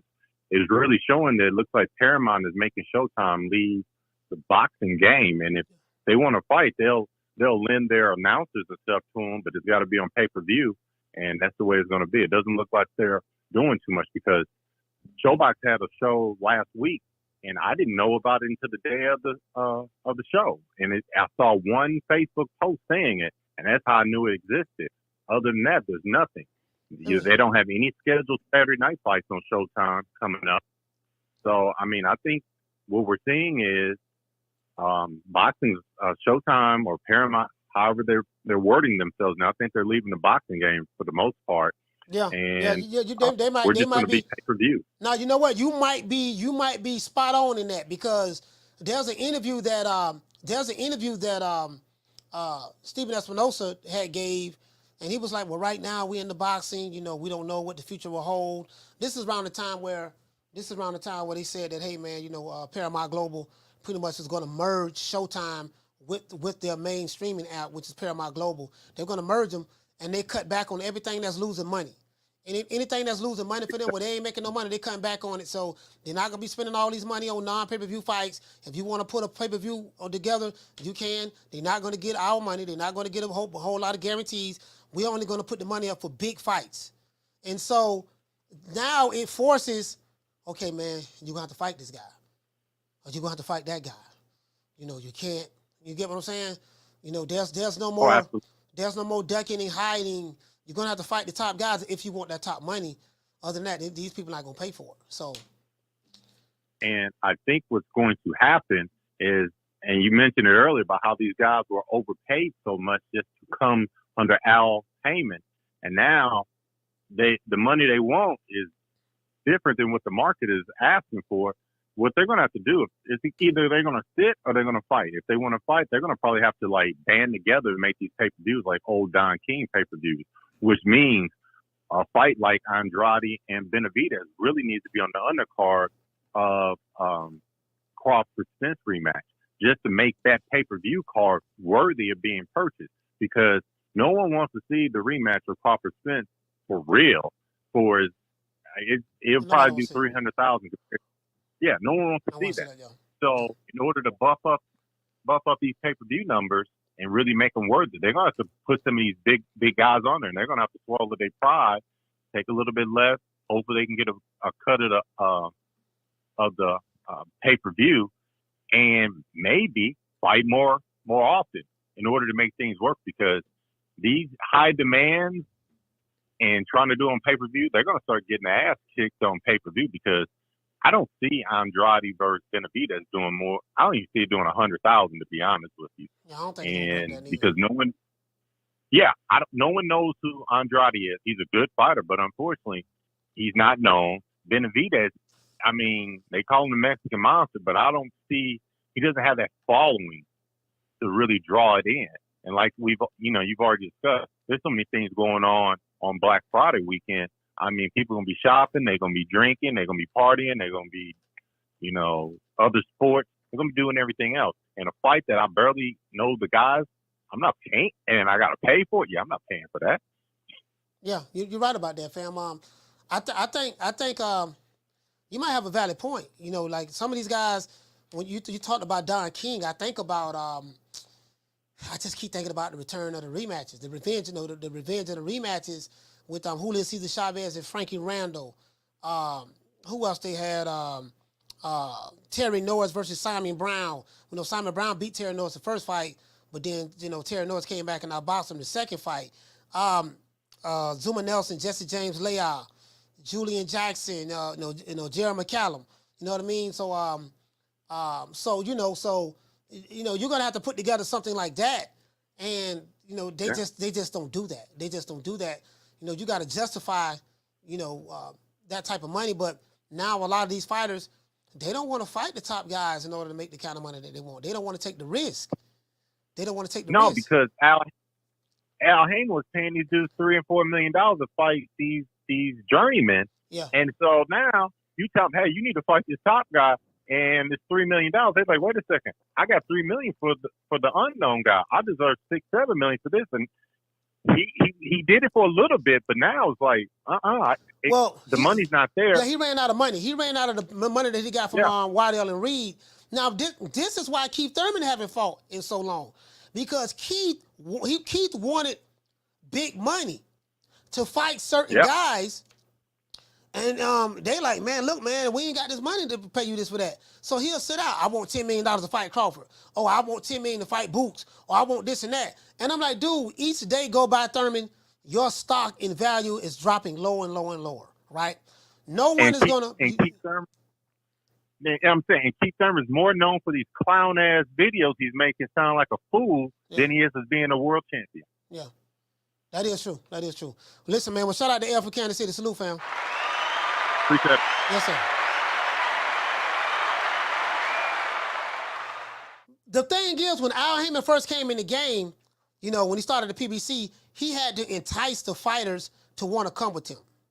So he took all his fighters from Golden Boy. He took Golden Boy entire stable for the most part. PBC roster is nothing but Golden Boy fighters for the most part. So that's what he did, and he offered them a whole lot of money.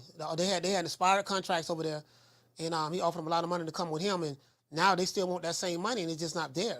They're not a draw like Tank Davis, and then now they got Canelo over there too. So those guys, ain't nobody over there draw like that outside of those two fighters. Shout out to Dr. T. Hey, okay. For dropping that quarter of a bam dub on your boy. Hey, Leroy. Super chat received. Playtime's over, boy. Dr. T, what you say, fam? What you say, fam? I got you right here, man. Dr. T said, hey, coach, the Paramount Global folks are trying to tap into the Black Friday dollars. Not my revelation, but Dr. Alley's. Yeah, but this is the thing, though. That's the only problem with that is this. How are you going to tap into the Black Friday dollars? You're going to have to give people who have Black Friday dollars a product that they are willing to spend their money on. So on Black Friday, people spend money on things that they want. They're going to go to the Best Buys. They're going to order from Amazon. They're going to get the things that they want. If you're going to give them a fight that they don't want, then guess what? They're going to fail at trying to get those Black Friday dollars. True. If the only way you're going to get those dollars, you got to give the people what they want. You don't give them what you want. You don't say, you know what, dog? I'm going to give y'all this is going on pay-per-view. You don't give the people what you want. You give the people what they want. That's what the OJ said, right? Got to give the people what they want. The people ain't asking for no damn Andrade and doggone Benavidez. True. Not on pay-per-view. The people don't mind seeing it, But they don't want it on pay-per-view. You get what I'm saying? So that's all I'm saying, fam. That's all I'm saying. Down from the bar, there's a platform stage. People pimping, sharp as razor blades.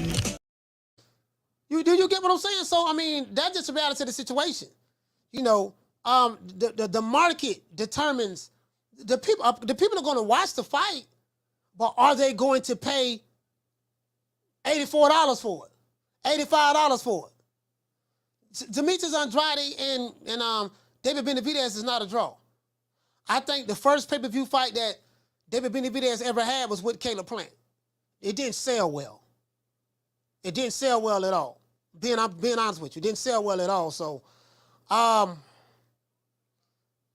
it was a great fight, but neither one of those guys are a draw from a paying standpoint. Maybe on free TV, yes, but paying, nah. Caller, what's your name? Where you calling from? What's going on, Coach? It's PP from Houston. Man, PP from Houston, talk to me. TP? Hey, it's Tenderoni Friday. Hey, it's Tenderoni Friday. Now, what's going on, Coach? What's going on, Coach? Hey, what's going on with you? I'm going to keep it quick. I'm going to keep it quick and brief with you. On some real stuff, I think the fight could lead to a legacy fight. Yeah. But, because, you know, it could alley into the Canelo. Because, you know, whoever wins this fight and they get Canelo, you know, they increase their stock, especially if, you know, they beat him and stuff. But see, this is the thing, though, right? Yeah. Like, Canelo is the one that's going to bring the money. Like, literally, the crazy part about it is this, right? What brings the demand is the risk. The risk.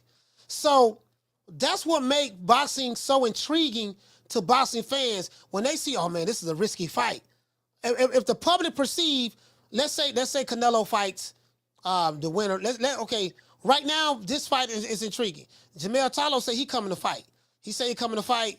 Canelo is taking this fight serious. They show him training in high altitude, weather and stuff like that. So he's running. He want to make sure that he don't gas out. So Canelo is saying, hey, listen, as long as I'm in shape and I don't get tired, there's nothing that this guy Jamel Charlo can do that's going to surprise me. I don't know if he can beat me. I got to gas out. There's nothing he gonna bring to the table that I'm not gonna be ready for. I'm gonna beat this dude, right? So if Canelo were to get by him, now, and guess what? I don't hear a lot of people talking about Canelo and Jamel Charlo. I don't hear a lot of people because nobody really know who Jamel Charlo is. Yeah, yeah. He don't have a fan base like that. It's coming next week. The fight next week. Next weekend, yeah. Next Saturday. Yeah, next weekend, next Saturday, yeah. Next week, yep. So I think you know, Canelo, he might gas out probably around 6 or 7 if he can't get to Charlo. If Charlo keep him outside with his jab and keep his head on the swivel, he can do it. He can get it done. You know what I mean? You know, we from Houston, so we root for him. You know, Houston root for him for real. Yeah. And don't get me wrong. I mean, Canelo was Canelo. He gonna do his thing, but Jamel Charlo ain't got no follow. Like, bro, like they still. I was listen. Check this out, fam. They still talking about Crawford, Terrence Crawford and Spence online right now. It's been almost 2 months since this fight. Next week will be 2 months, and we are a week away from Canelo Alvarez and Jamel Charlo, and online you got a bunch of dudes still crying, but they still talking about Crawford and Spence. It's been almost 2 months, bro. Do they know we don't do they know we have a fight coming up next week with Jamel Charlo and Canelo Alvarez? He's putting his undisputed titles on the line. Do they not know that? Hey, you know what, Coach? You know what? On the cool, I seen on Earl Spence bio, he put 154 now. So I don't even think this fight I don't even think the rematch don't even happen because on the contract it said it got to happen on 147. So I don't even think the rematch don't even happen. I mean, we'll see. We'll see. I think the rematch gonna happen. We'll see. They'll work it out. We'll see. But listen, man, TP, thank you so much for calling, brother. Houston stand up, H-Town. Yeah, I think it's gonna stand up. But you get what I'm saying? Like, and what to say, Mad Dog Gage, you say Spence fans still traumatized. And you know what? It ain't the Spence fans, bruh. You know who it is? It's these old crusty niggas on YouTube. You know, the Fagnons, the Janitor Farties. Like, it's those guys, like, they can't let it go. And the guys who they are affiliated with, they can't let it go. Like, they hate this. Shout out to my sister Soma in November. They hate this guy from Omaha, Nebraska so much. You know, they hate him so much that they just all in.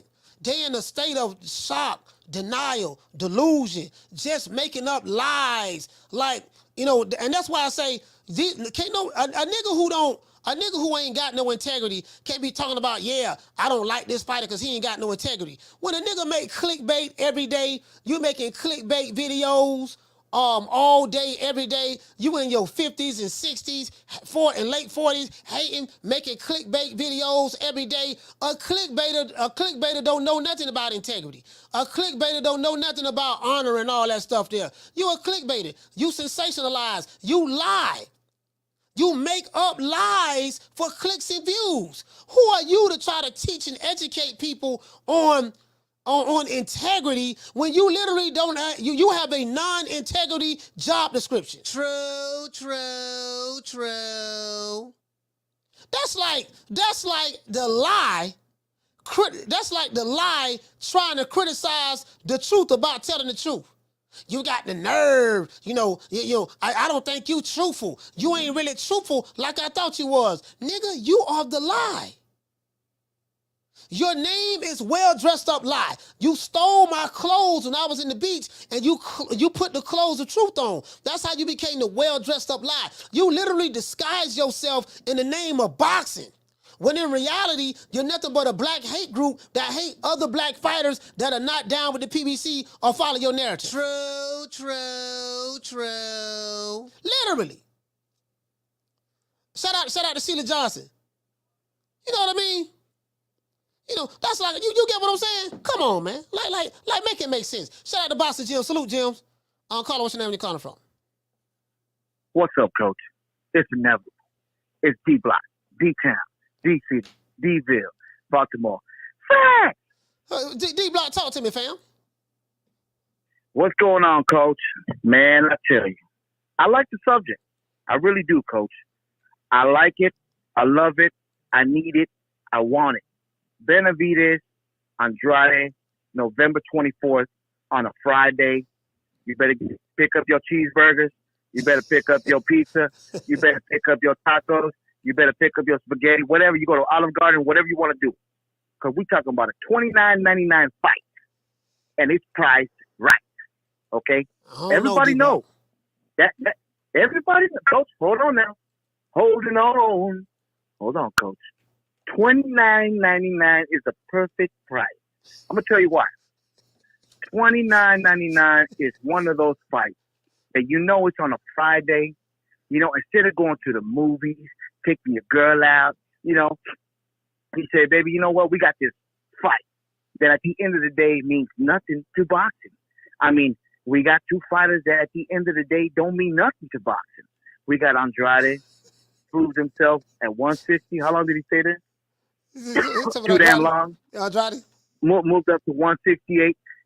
Never fought nobody. I mean, and then we talking about, like I'm going to tell my ladies this, and then we talking about Benavidez. Oh, yes, the Ecuadorian, Guatemalian, Arizona's true son, adopted son, don't even know where he's from. The Mexican monster. Is the popcorn ready? Put some respect on his name. Ready? The Mexican monster, man. Yeah, okay. Put some respect on my name. You got the popcorn ready? Yeah, you got the popcorn ready? Okay. Yes, sir. We're going to sit down. We're going to go to pay-per-view. $29.99. Beautiful price. And I'm telling you, if they go up higher, $10, D-Block ain't buying none of that. What you got to say with that? I'm not going to. It's not a pay-per-view fight. It's a good fight, man. This is the opportunity for both fighters, man. I'm happy for Andrade, happy for Benavidez. The winner will get a crack at Canelo next year. But it's a hard, for me, D-Block, it's a hard sell. And what I mean by that, fam, is neither one of those guys have a demand like that with the public. So I just find it very hard to believe that the public is going to pay for this fight. You know, David, and you know what? if the PBC is true to form, they're gonna be charging at least $70-something for this fight. Ain't nobody paying no $70-something or $80-something to see no damn Demetrius Andrade and doggone David Benavidez. How much? I think they charge $70-something for to see Benavidez and Caleb playing, and that shit ain't due. I don't think it did $100,000. Coach, you still don't get it, Coach. Isn't that Thanksgiving week? Yeah, it's Thanksgiving week. Fact. Yeah. What is Friday, Coach? What is Friday for everybody, Coach? And I want to open everybody's mind here. You're doing a great job. No. What? I want people to know where Deep Block's going with this. It's Black Friday. Yeah. They're going to get a special for Showtime Boxing, $29.99 special for Black Friday. That's what's going to happen. And that's fact. What you got to say with that? Nah, I don't think so, man. I think the reason why they put this on pay-per-view, bro, those guys want some money. It's gonna flop, bro. It's gonna flop. Like, shit. This is a non-pay-per-view People fight. at home. People ain't watching this. People at home. People coming from out of the state. They all want to sit down, eat some popcorn, and watch Benavidez versus Andrade. It's a Black Friday special. D-Block, D-Town, D-City, D-Ville, Baltimore. Shout out Stand D-Block. up. The price point. The price point is going to determine whether the people buy this fight or not. I don't know what they're asking for, bro, but this is a non-pay-per-view fight, bro. Again, I'm happy that we're getting the fight. I'm not complaining about the fight at all. But the money they probably going to be asking for, like, bro, y'all, they're not going to get that money, fam. They're not going to get that money. Because you got to be a draw. You got to have a public that's willing to pay to come see you. And I don't know if that's going to be the case with these guys. Shout out to Jim's, Boston Jim's. Hey, salute, fam, for dropping that quarter of a bam dub on your boy. Hey, Leroy. Super chat received. Playtime's over, boy. Hey, Jim he say D-Block going $29.99 dates with his women. Hey, D-Block probably, he say D-Block probably be, okay, baby, now check this out now. Yeah, baby, I'm coming to pick you up, not necessarily D-Block, but all jokes aside, check this out. I had a homeboy, he was on one of them old pole hustling ass niggas, dog. We call, like in Florida, we call a dude who be in the street hustling, but he can't never come up. He always struggling. He always at the bottom of the totem pole in the hustle game. We call them dudes, Jim's, old pole hustling ass nigga. He the nigga that always looking for a hookup. Man, look here, man. Let me get this here, man. Let me get some dope from you, man. Or let me get some weed from you, man. We got some we got some weed, right? Back in the day, dudes used to sell three for $20. Three $10. This one the weed used to be in like the little marijuana bags. Like here in Tampa, they used to sell like shit like you'll get, these are Nick bags. These are Nick bags, right? These are Nicks. But I'm talking about like you get two of these bags like this here, two Nick bags together, right? You get you can get three of these. These would be like dub sacks, right? Or dimes. You'll get three of these packed for like 3 for $20. You get what I'm saying? Old pole hustling nigga, he always looking to, hey man, let me get 3 for $20. I got $14 though. I got $14. Let me get 3 for $20. I give you the other $7 later on. True. 3 for a dub. Yeah, man, I give you. It's 3 for a dub. I'm already giving you $30 worth of weed for $20. The pole hustling nigga wanna come with $14. Hey, dog, I got $12.50, dog. I give you the other. I got $12.50. I give you the other $7.50 later. Let me get them 3. And guess what? Not only that, guess what, James? He want to pick. He want to pick what sacks he get. He always want to pick to get the biggest sacks. Okay, let me get that. Hold on, dog. I don't like that sack right there. Let me trade this sack right here for the other sack. That sack right there look a little bit more chunky. That sack look bigger. I like that sack right there. That look a little bit more chunky. Look like you gave me 3 of the little ones. Nigga, you gave me $12.50, nigga. True. You get what I'm saying? Like I had a homeboy just like that, Jims. For real. Pole hustling ass nigga. Always had his hand out. Let a nigga hold, man, let a nigga hold something, man. You know I'm good for it. Nigga, what you mean I know you good for it? You still owe me from last year. You still owe me $100 from last year. You talking about something, you know I'm good for it. No, the reason why I'm not gonna give it to you, because I know you ain't good for it. True. That's what I'm trying to tell you, boy. Hey, shout out to JXP. He said, who was the last Southpaw Benavidez face? You know what, man? I don't know. JXV, I don't know, fam. That's a good question. I really don't know. I really don't know, fam. Shout out to Dr. T for dropping that $2 super chat. He said, Coach, I'm certain Paramount conducted a survey. Oh, no, them people ain't dumb. Them people ain't dumb, fam. They know. You get what I'm saying? Down from the bar, there's a platform stage. People pimping, sharp as razor blades. Hey, shout out to ADS Watch, man. He say that part, 941 Bradenton. Bradenton, stand up, man. What's going on, man? I'm right by you, baby. You in Bradenton County? I'm right by you, baby. I'm right here in Hillsboro. I'm right here in Hillsboro, fam. We right next to each other. We in the Bay Area together. Caller, what's your name? You calling from? What's up, Coach? It's Mike from West Texas. Mike from West Texas. Talk to me, fam. Man, I guess it's starting to play all out, huh? You know. Yeah. He said it's starting to play all out. I see it now. Yeah, man. I told you, Coach, man, Canelo didn't go over there for no reason, man. Look, Crawford, Canelo, man, let's not get it twisted. There ain't no PVC cats, man. They're not PVC cats. They go over there and they get everybody right. Everybody want to fight each other now all of a sudden. What's up with that, man? Yeah. They getting their act right. But you know what? I like it, though, because that's how you get the good fights, man. Let them beat on each other, man. Let's see who Canelo, let's see if he can get Jamel out the way, which I expect him to. Yeah. But, again, like I said, Jamel ain't no scrub. He looks like he's hungry, and he looks healthy. He's doing all the right things. So we'll just see what happens on the 30th. But, let's go Canelo, so we can see the next big fight. Like, even if it's Crawford, I ain't even tripping, Crawford deserves it, man. And I kind of feel like you do, man. Canelo is bigger than Crawford, but he good, but man, you know our boy Crawford, man. He be moving, man, and ain't nobody can move like he does, especially going backwards. You know what I'm saying? So, yeah, man. I don't see Crawford knocking Canelo out, but I can see him getting some good licks on him. And besides, man, it'll make a good fight, good money. Everybody's happy.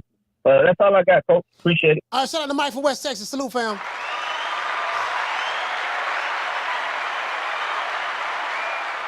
Hey, you know what, guys? Hey, Jims, check this out, Jims. This might be the last. This might be the last hooray right here, man. What if we getting all these big fights now, and next year it be doom and gloom? Hey, good boy, if Showtime leave boxing, if Showtime end up leaving boxing, because we don't know what Paramount is going to do, I'm going to show you, know what I'm going to do? Hey, shout out to Rick Timms in the building. Salute, Rick. I'm going to show you guys some articles, and, they be on Yahoo Finance. They be on Bloomberg a lot. I'm going to show you guys an article. I'm like, man, this might be the last hoorah. Like, okay, we in the Canelo business right now. We're in the Canelo business. And I'm going to tell you why I think Spence losing to Crawford was so devastating. I'm going to tell you why. Shout out to Shad. Hey, okay. For dropping that quarter of a bam dub on your boy. Hey, Leroy. Super chat received. Playtime's over, boy. I'm going to tell you why that was so devastating. He said, do you think Boo Boo age could play a factor, or does Benavidez's style fit into what Boo Boo does well? I don't know about Demetrius Andrade's age. I'm going to tell you why, Shad. Andrade ain't never really been in no, he ain't been in no wars. He hasn't been in no wars. I think Demetrius Andrade, he don't smoke, he don't drink. So he take really good care of his body. So he might be 35, but that doesn't mean he's an old 35. Somebody like an Errol Spence. Errol Spence was 33 years old, but he's an old 33. And what I mean by that is, there's a lot of things that he did. He punished his body, drank, did all kind of stuff, stayed in the clubs, and and it worked well for him until it couldn't work anymore. So, how you take care of your body. Hold on, guys. Shout out to Jerron. Hey, okay. For dropping that half for bam dub on your boy. Hey, Leroy. Super chat received. Playtime's over, boy. Salute to you, fam. Hold on, Jerron. What you say, fam? Oh, you didn't say anything. Shout out to shout out to Alt Nelly. Shout out to Alt Nelly Hernandez. Hey, okay. For dropping that bam hundo on your boy. Hey, Leroy. Super chat received. Playtime's over, boy. Hey, man, listen, man. Shout out to Dr. Alley. Dr. Alley, MD. Salute to you, fam. I thank you so much, brother, for sponsoring the show. So Dr. Alley is sponsoring the show today. Everybody who donated, man. Shad 1419 sponsoring the show today. So this show is sponsored by anyone who donated and sponsored the show. But Dr. Alley, man, I really appreciate you, Jerron, E.G. Fisker, Shad, Dr. T, Boxing Gyms, Jose, salute to you guys, Dr. Paul Evans, Weedy, Mr. Nice, NHA Tube, Big Woo, Daryl Alexander, Tough Glove Boxing, man. All this show is being sponsored by you guys. I really appreciate it. The lifestyle dictates everything. The lifestyle dictates everything. So for me, Andrade, he doesn't have a beat up body, so I don't really think that. Now stylistically, I don't know, man. Would you say that when David Benavidez fought Caleb Plant, would you say that fight prepared Benavidez for a slick fighter? Because Caleb Plant, I would consider him a slick black fighter.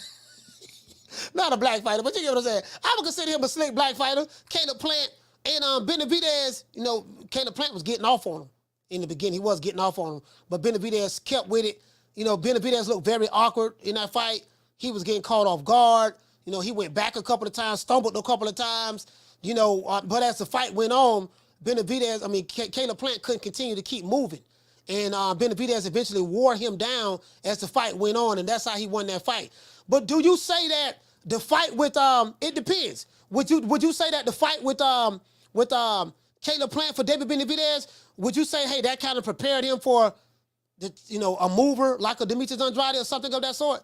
That's what I'm anxious to see. I'm anxious to see that, fam. Down from the bar, there's a platform stage. People pimping, sharp as razor blades. Hey, shout out to Kendall Price. Salute to you, fam. Shout out to Boxing Gyms. Hey, okay. For dropping that quarter of a bam dub on your boy. Hey, Leroy. Super chat received. Playtime's over, boy. You're right about that, Gyms. He said not just the Spence loss, it's the fact that the beating was so bad that only excuse makers care to see a rematch. The big money is gone. Hey, you know what, Gyms? Gyms is right. The big money for that fight was gone because of how lopsided it was. If the Spence Crawford fight was a lot more close and a lot more competitive from a skill set standpoint, then that won't be a problem. That won't be a problem. But because it was so lopsided, and James, I'm gonna tell you something else too, right? This is the problem as well.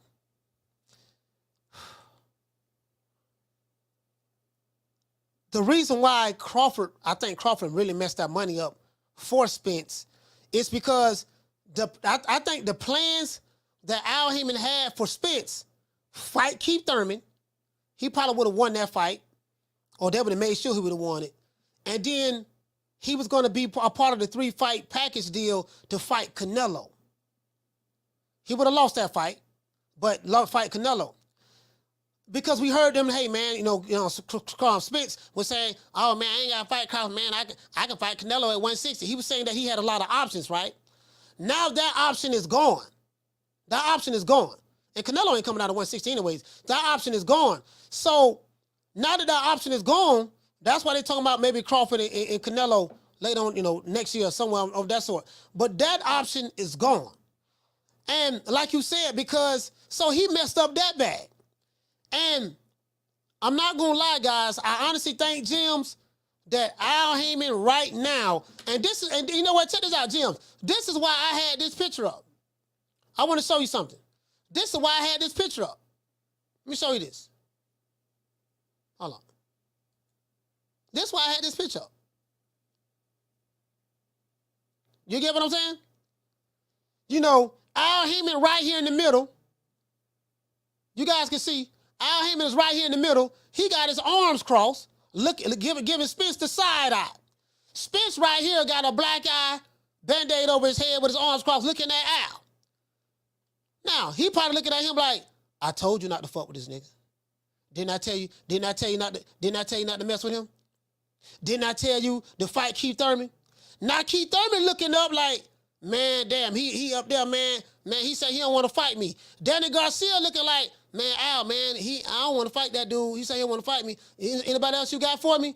Derrick James sitting over here giving Spence the side eye. Jamel Charlo giving Crawford the side eye, Derrick James. And Jamel giving him the side eye, even though he get ready to fight Canelo. So I think that by Spence making that decision to fight Crawford, it messed up a lot of plans.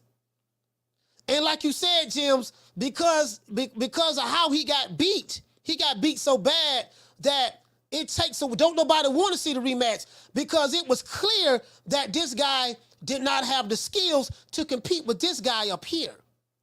And I think he knew that right here.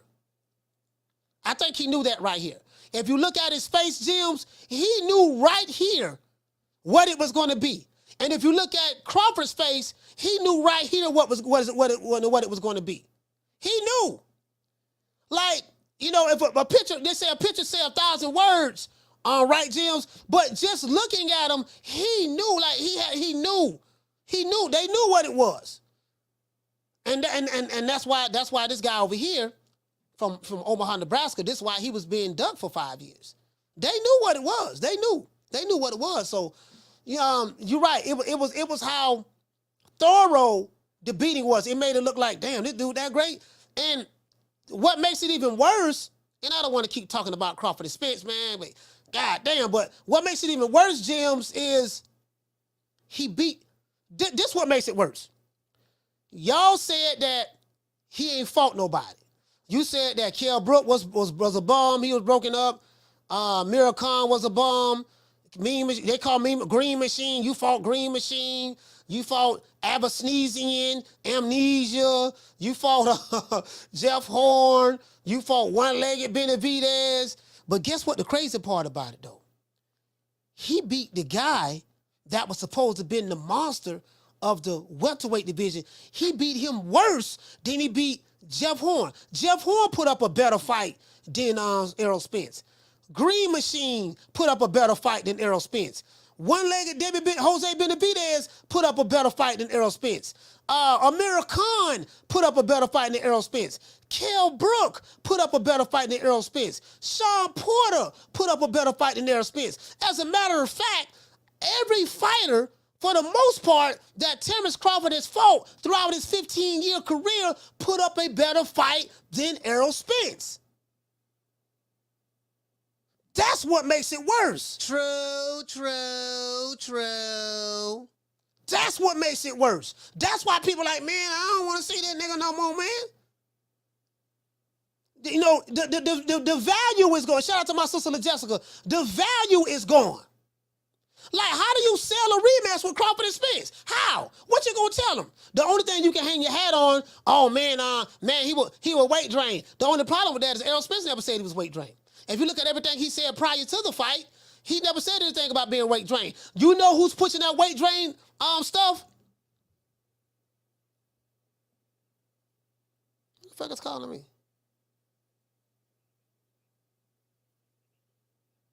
Hold on, guys. Hold on. I'm trying to see what he said. I'm calling. What's your name? Where you calling from?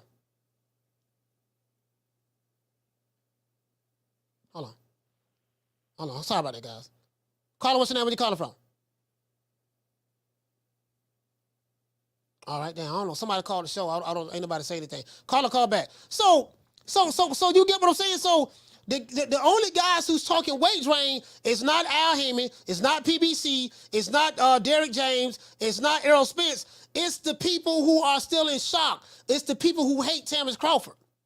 So I asked the question, right? And what did we heard? We heard that, hey man, the man was having. They had some doctor. They had a nigga on you. They had a YouTube doctor.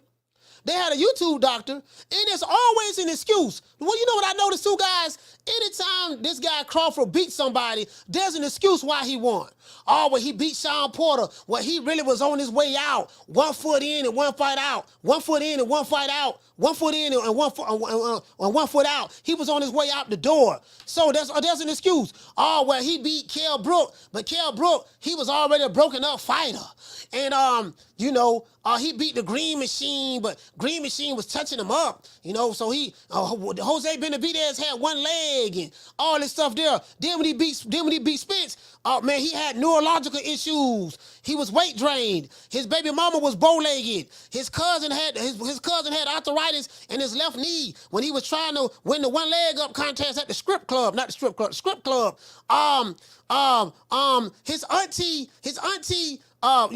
auntie was cooking dinner that day. Mike Tyson gave him some edibles before the fight. He was on snack. You do know that Jerron Bruce Ennis, Devin Haney, Demetrius Andrade, and Caleb Plant, you do know all those guys on snack too. Yeah, but that's different. He was on some different kind of stuff. Okay, so this stuff is coming from I Hate Terrence Crawford YouTube channels. Ain't nobody put and Spence ain't said 1 word, dog. So I can't put this on Spence. But it go back to what I said. If I don't like Rick Timms, if I don't like LaJessica, if I don't like Elena, if I don't like Food Revolution, if I don't like L. Harvey or Cooking with Sir Senior or Tough Glove Boxing, if I don't like you, I'm always going to find a way to discredit you. Why? Not because what I'm saying is true, but because I don't like you. True. I'ma lie on you, and that's what I say about liars. That's why I always tell you the story about the well-dressed up lie, the naked truth. The lie can't stand in the presence of the truth. Carla, hold on. These niggas lie so much because of their hatred for one guy. So instead of me accepting the truth, the only person that have a problem with the truth is the lie. Is the liar. So I'm going to lie on you out of hate. Not because of what I'm saying is the truth, but because I hate you so passionately that I'm going to wake up every day with my old crested ass, like these old crested niggas, and I'm going to make up lies and because I despise you. And that's just a reality of the situation. Carlo, what's your name you calling from? Oh, cross the ass, man. That's what I'm saying, Coach, man. Salute, Coach, man. How are you, man? Salute you, fam. Shout out to Heavy Cassie. back. Talk to me, fam. Yeah, man. How are you, man? You good? Yes, I'm good. Okay, yes, man. Yes, I agree. I agree with what you're saying there, obviously. But I called in to speak about obviously the Benavidez and Bubu Andrade situation. I wanted to ask you a plethora of questions. Obviously, 2 questions. The first question for you, Coach, is do you think that this is a foregone conclusion that Canelo Alvarez will beat Jermell Charlo? Well, not to me, it's not a foregone conclusion, but I'm still leaning towards Canelo because of the inactivity of Jermell Charlo. I think Jermell Charlo is a hell of a fighter. I think he's a great fighter. I think he's coming to fight. I think he's going to give Canelo some problems in this fight. In the first half of the fight, I'm anticipating, because he's been inactive, for him to wear down in the second half of the fight. That's what I'm anticipating. I could be wrong, but I think because of his inactivity, his timing is going to be off. He might become a little bit gun shy, because once Canelo starts touching his body and start countering him, if Canelo is able to get comfortable in the ring, Cassidy, and he's able to parry, slip, and counter with body shots, I think that's going to make him gun shy. And he's going to be on his bike moving around a lot, but he's going to have to do that for 12 rounds. And I don't know if he's going to be able to keep that pace up. He's got to set the pace, set the table, so to speak. And I don't know, is he going to be able to keep the pace up for 12 rounds without eventually getting broken down over time. So that's the thing. He's been inactive. So, but it's not a foregone conclusion, though. Okay. Thank you, Coach, for that breakdown. Good breakdown there. The second attached question that I wanted to ask you is: say that Jermell Charlo does throw a wrench in the works and he does beat Canelo Alvarez, Yeah. we're assuming that there is going to be a rematch in place, correct? So if there is a rematch in place, correct, and Jermell Charlo does come out again on top, I'm looking a bit further forward down the line. I'm just looking a bit over the hill a bit, just a little bit.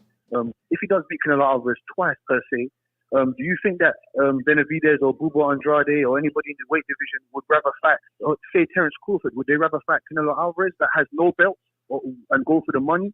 Or would they rather go for the legacy and take on a Jermell Charlo per se with all the undisputed belts? What would you say to that? That's a good question, bro. That's a really, really good question. What would you do? What would you do if you, Well, it depends. Well, if you want the money, you go for Canelo. But if you want the legacy, you can say, I beat the guy that beat Canelo. That can be your claim to fame. You can say, you know what? Okay, Canelo lost to Jermell Charlo. You know, I want Jermell Charlo because I want to become undisputed. I'm the king of the hill. I have all of the belts now. So it just depends on what it just depends on what their goals is. If you ask me, I would want to fight the guy who have the belts. Because all roads will lead to me now. I mean, that's what I would do, but it just depends. Okay. Thank you, Coach, man. Obviously, I don't want to take up too much of your time. You know what I'm saying? You're an important man that does important things for the culture of the boxing. You know what I'm saying to you? And I have one more speech for you, obviously. You want to talk some shit? Call the coach. Now. Yeah. Thank you, Coach. All right, shout out to Cassidy, man. Salute, fam. Hey, you know what? Hey, he said you want to talk some shit? You know, call me. Talk some shit. Hey, you know what? I tell you what. Shout out to Boxing Gyms, but I'm tired of a lot of you guys in the chat. A lot of you guys in the chat are really getting on my nerves. So since you're getting on my nerves, you know what I'm gonna do? I'm gonna send one of my top recruiters, one of my top gangsters, one of my top dogs to come at everybody in the chat. Yep, that's right. I'm running things. Cream corn. That's why they call me that. Smooth. I got more measure for your pleasure. Stick with me, baby. I'll have you farting through silk. And let a nigga mess with me. I'll jump on him. All 93 pounds of pure dynamite.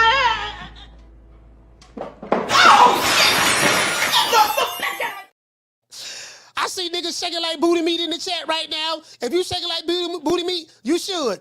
Carlo, hold on, Carlo. Let me get the super chat out of the way. Shout out to Boxing Gyms. Hey, okay. For dropping that. Bam, hundo on your boy. Hey, Leroy. Super chat received. Playtime's over, boy. What did he say, Jim? You say, you know, styles make fights, coach. That is true, brother. He said the rest of Crawford's opponents were awkward. Spence's textbook and repetitive. That is true. Having dropped the hundo in a minute, he said, yeah, we get money. Hey, hey, man, you know. Hey, I ride with the AK. It is what it is, man. I really appreciate it, man. You're right, though. Spence, and I think, you know what, Jims? I think that's the downside of fighting setup fights. A lot of people think when I say setup fights, I'm saying that, you know, the fights were fixed. No, I'm not saying necessarily the fights were fixed, but he's fighting fights that were tailor-made for his style. That's good matchmaking, you know? And then when you get the marketing behind you, to, you know, to hype up your opponents, and then you got a marketing department that's downgrading the other guy, then that's where the tomfoolery comes in. Down from the bar, there's a platform stage. People pimping, sharp as razor blades. Carlo, what's your name when you're calling from? What's up, Coach? It's D-Block 2 times. D-Block, talk to me, fam. Guess what, Coach? I want to talk some shit. What you want to talk shit about, D-Block? Hell yeah. What you want? Ain't nothing worse than a guy coming in here with hate. But guess what? When my hate comes, it comes with fire. I want to tell everybody, man. Go ahead, Coach. How do you hate with facts? How do you know, because if you hate is a very powerful emotion. So how do you emotionally hate somebody while at the same time interjecting facts within the realms of your hate? Because in between the hate, which means for me like Benavidez, the Ecuadorian, guacamole, you see the hate coming out? That's the son from nowhere. You know what I mean? Arizona's finest, but don't even know where he's from. We already know he ain't nothing. But I don't want to say that word. You know, at the end of the day, homie don't even know what he is, Coach. And that's fat. Okay, you see what I mean? See how I did it right there? You come with hate and you come with fat. Okay? He don't know where he's from. We already know that. Fat. So, like I said, Coach, I come with hate. And here we go. We talking about what if Charlo beats Canelo? Like Rick Kent's right there. Tight. Yeah, my black slick fighter. Man, what happened to Fulton? He got his ass whooped. That theory was gone a long time ago. Once Fulton got his ass whooped, slick black fighter my ass. So we already know that don't mean shit no more in boxing. And that's fact. You see the hate, coach. You see the hate, and then you come with facts, coach. Because we know Fulton lost. Am I right or am I wrong? Yeah, I mean, you're stating you're stating the obvious, D Block. But you're stating the obvious. But damn right. Damn right. He lost. He lost. So what I gotta say is, this is what everybody keeps on putting, coach, out here. Canelo is ducking Benavidez, right? I think I sent you something a couple of days ago, coach, on a message where I said, finally, the WBC orders this fight. Yeah, you did some of that. And I can't wait. I cannot wait to shut these Ecuadorian, Guatemalian, stamp the son, don't know where he's from, asses. Shut those asses up, coach. Shut those mouths up. Once Canelo gets the chance to put those gloves on and be in that ring and knock the Ecuadorian monster out, I don't want to ever hear shit again about cinnamon buns. What you got to say with that?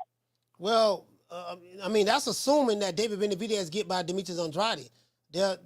He may not get by. He may not get by him. So but, I don't know. You know, that's assuming as he get by Andrade. If let's say Demetrius Andrade were to win against Benavidez, Andrade would be the WBC interim champion. Now, and if Canelo were to get by Jermell Charlo, and that's still an if, for a lot of people, then if he were to get by Jermell Charlo, he would have to face. He would be mandated to fight Demetrius Andrade. Now, will that actually happen? I don't know, because if Canelo have an option, to fight a bigger money fight, let's just say hypothetically, Crawford were to beat Spence again, which I got him beating him again, stopping him, and then the public demands. There's a public demand, and the networks say, hey, we willing to put money for the Canelo Crawford, because Canelo gonna go where the money at. The Canelo Crawford fight versus the Benavidez fight. This Mauricio Sulaiman is going to do an about face. He's going to tell David Benavidez or Andrade, whichever one that wins, he's going to say, hey, listen, you guys are still a mandatory, but what you're going to have to do, the WBC, what we're doing is we're moving in a different direction. You're still going to get a shot at the WBC holder, Canelo Alvarez, but what we want you to do, fight one more title eliminator, and then after that, then you'll get the winner. So Mauricio Sulaiman more than likely he's going to do an about face. The business is going to determine which fight Canelo's going to have next, is what I'm saying. Oh, okay. I understand that. One last thing, because I know the show's about to wrap up. And I want this to go out to Houston. I want this to go out to Sunnyside. And I don't care what he say, because at the end of the day, you already know what's up, man. We got a rivalry with Canelo and your Charlo. And I come with facts. No matter what you say about me. Drama-ass queen. Mister, I got to put on my medicine before I wake. Man, look, at the end of the day, what you got, man? Do you want your black slick fighter Andrade to beat Benavidez? Or do you got the Mexican Ecuadorian that's going against a black slick fighter to beat him and to face Canelo? Who do you want? What do you want? Because at the end of the day, nothing ever makes you happy, because he's fighting your boy from Houston, Charlo, and he's finally going to get a chance. And you still ain't happy. So what you want, Rick? You want Benavidez, your monster wannabe? You adopted him now? Or do you want Andrade, the black slick fighter, to win? D-Block, E-Town, D-City, D-Ville, Baltimore, stand up. Shout out to D-Block, man. Listen, man. I don't know what's going on. D-Block. D-Block. Oh, my God. D-Block. Listen, man. I don't know why D-Block keep fucking with Rick. Rick, I haven't seen, has Rick saying anything to D-Block? Has Rick said anything to D-Block? D-Block don't want to let it go. Hey, D-Block don't want to let it go. Hey, you know what, D-Block, man? Yeah, you know what? You and Rick, you know what? Rick done offered several times to come to doggone Dallas. He said he gonna pull up on you. So D-Block, we gotta make this fight now. Nick Sack Promotions, Nick said right now, D Block, you talking too much trash. You sound like Adrian Broner. You sound like Adrian Broner, D Block. But right before y'all remember when Adrian Broner fought Marcos McDonald? Y'all remember that? But when he fought Marcus McDonald, AB was talking all that, but I lost. AB was talking all that trash. I lost $400. I lost $400 betting on AB. I just knew he was gonna beat doggone McDonald. I remember he was praying. He was like, "Dear Lord," he was running on the treadmill. "Dear Lord, please protect Marcos McDonald. Don't let me beat him up too bad, Lord. God knows, God, I'm gonna kill him. This boy, he don't stand a chance against me. He gonna find out." Like AB talks so much trash, right?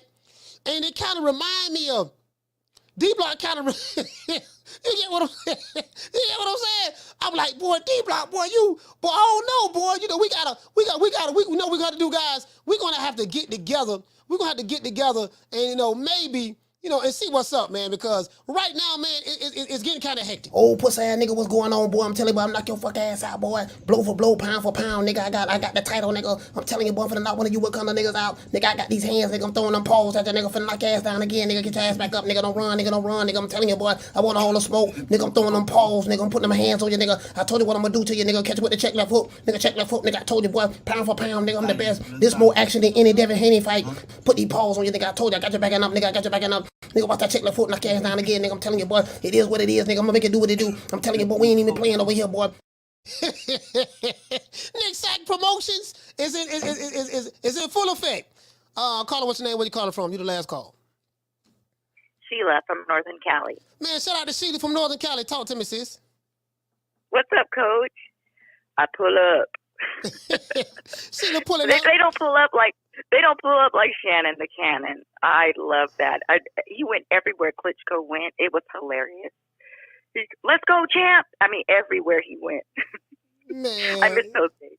I miss those days. Yeah, I missed that. He was a stalker. He stalked on Nick Klitschko. He stalked. That's the word I was gonna say. He was a stalker. He was on him like white on rice. Yeah, he was. But yeah, the 23rd is on Thanksgiving, and that happens to be my 51st birthday. Okay. So, which is nice. So, whose decision was it to put it on the 24th? Yeah, Black Friday. I mean, that's just weird. Why would they do that? You know what, sis? I think what they're trying to do, they're just trying to fill out the rest of the boxing calendar with dates. These fighters need fight dates. And they like, okay, man, we got this date here available for you. Take it or leave it. So if the fighter turn it down, like how Keith Thurman do, they miss a payday. So I think that's just what it is. I mean, the fighters want to get dates in. There's another fight, and then Crawford and Spence fighting in December. So I mean, I think is that set for the 30th? I think I saw that somewhere on YouTube. Yeah, it said the fight set for the 30th. Is that the date? I don't know the date officially because there's nothing that's been officially announced. So I'll be lying to you. Oh, that's what a channel said. It was December 30th. I thought you might know about that. Yeah, no. Okay, no. But I won't. Yeah, I won't be paying for that fight. Benavidez, no. I'm not paying $9.99, $29.99, $59.99. No. Yeah. I'll go to my local sports bar and watch that for free. Yeah, I'll probably go to the sports bar. If I do that. I'm gonna go live. Fuck, I go live for the team. I'm a content creator, sis, so I'm gonna go live and cover it. Are you? Okay. Yeah. All right. So you're gonna have a fight party? Watch party? Yeah, I'm gonna have a fight watch party. Okay, I'll watch you then. Yeah, because I'll probably be hungover for my birthday from the night before. But that's all I gotta say. Have a good day, babe. All right, shout out to Sheila. Shout out to Sheila. Salute, sis.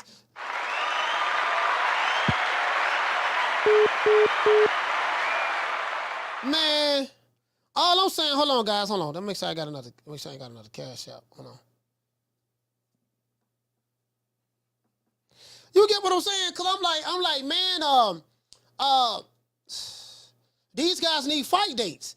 And the reason why you guys haven't been seeing Keith Thurman fight a lot, he admitted himself he turned down a lot of fights. Now it's like, I think Keith Thurman done. I seriously doubt if we ever get another Keith Thurman fight. Like, Keith Thurman is done. He don't play himself. Keith Thurman really played himself like a real sucker, man. Like a real shouty. You get what I'm saying? But over here at Nick Sack Promotions, man, Nick Sack Promotions and Nick Sack Promotions, we gonna put together some good fights. I lost money on AB. Y'all remember at that time, I think that was 2013, AB was an undefeated fighter. He was young. He was flashy. He was the guy that everybody was pegging as the next Floyd Mayweather. Maidana didn't look that good. I think in a couple of fights before. Was it a couple of fights before that he got stopped by Amir Khan or something of that sort? And he kind of like revitalized his career once he got back, once he hooked up with Robert Garcia. When he hooked up with Robert Garcia, I think, and I could be off with my dates, so don't hold me to that, but I know once he hooked up with Robert Garcia, you know, he kind of like revitalized his career. Adrian Broner was the favorite in that fight. He was overly confident, you know, flashy, trying to intimidate Maidana in the press conference, saying, I'm gonna make you speak English, this and that, yada, yada, yada, yada, yada, yada. And boy, Maidana was not playing. True. Boy, Maidana was not playing. So, you know, I'm like, nigga, AB, nigga. Remember, y'all, do you guys remember? They was pegging him as the next Floyd Mayweather. You know, he had rappers bringing him to the stage, bringing him to the ring. I remember he used to be bouncing back and forth like this. He had Rich Homie Quan bring him to the ring one time. He had Rick Ross bring him to the ring. This is when AB was on Golden Boy. A lot of y'all probably don't remember that. AB was on Golden Boy. He was a Golden Boy fighter. A lot of those guys that's over there with the PBC were Golden Boy fighters. Danny Garcia, all those guys is over there. And once contracts had expired, sources say, shout out to Damien. What's going on? Shout out to Damien, man, for being more. Once their contracts had expired at Golden Boy, Oscar De La Hoya wasn't paying attention. He was coked up. And Richard Schaefer, according to sources, Richard Schaefer and Al Heyman plotted to take the fighters. So once they found that out, Al Heyman formed the PBC. He got the hedge fund money from Waddell and Reed. And all of those fighters over there with the PBC had all those fighters over there with Golden Boy had expiring contracts. Wilder, all of them.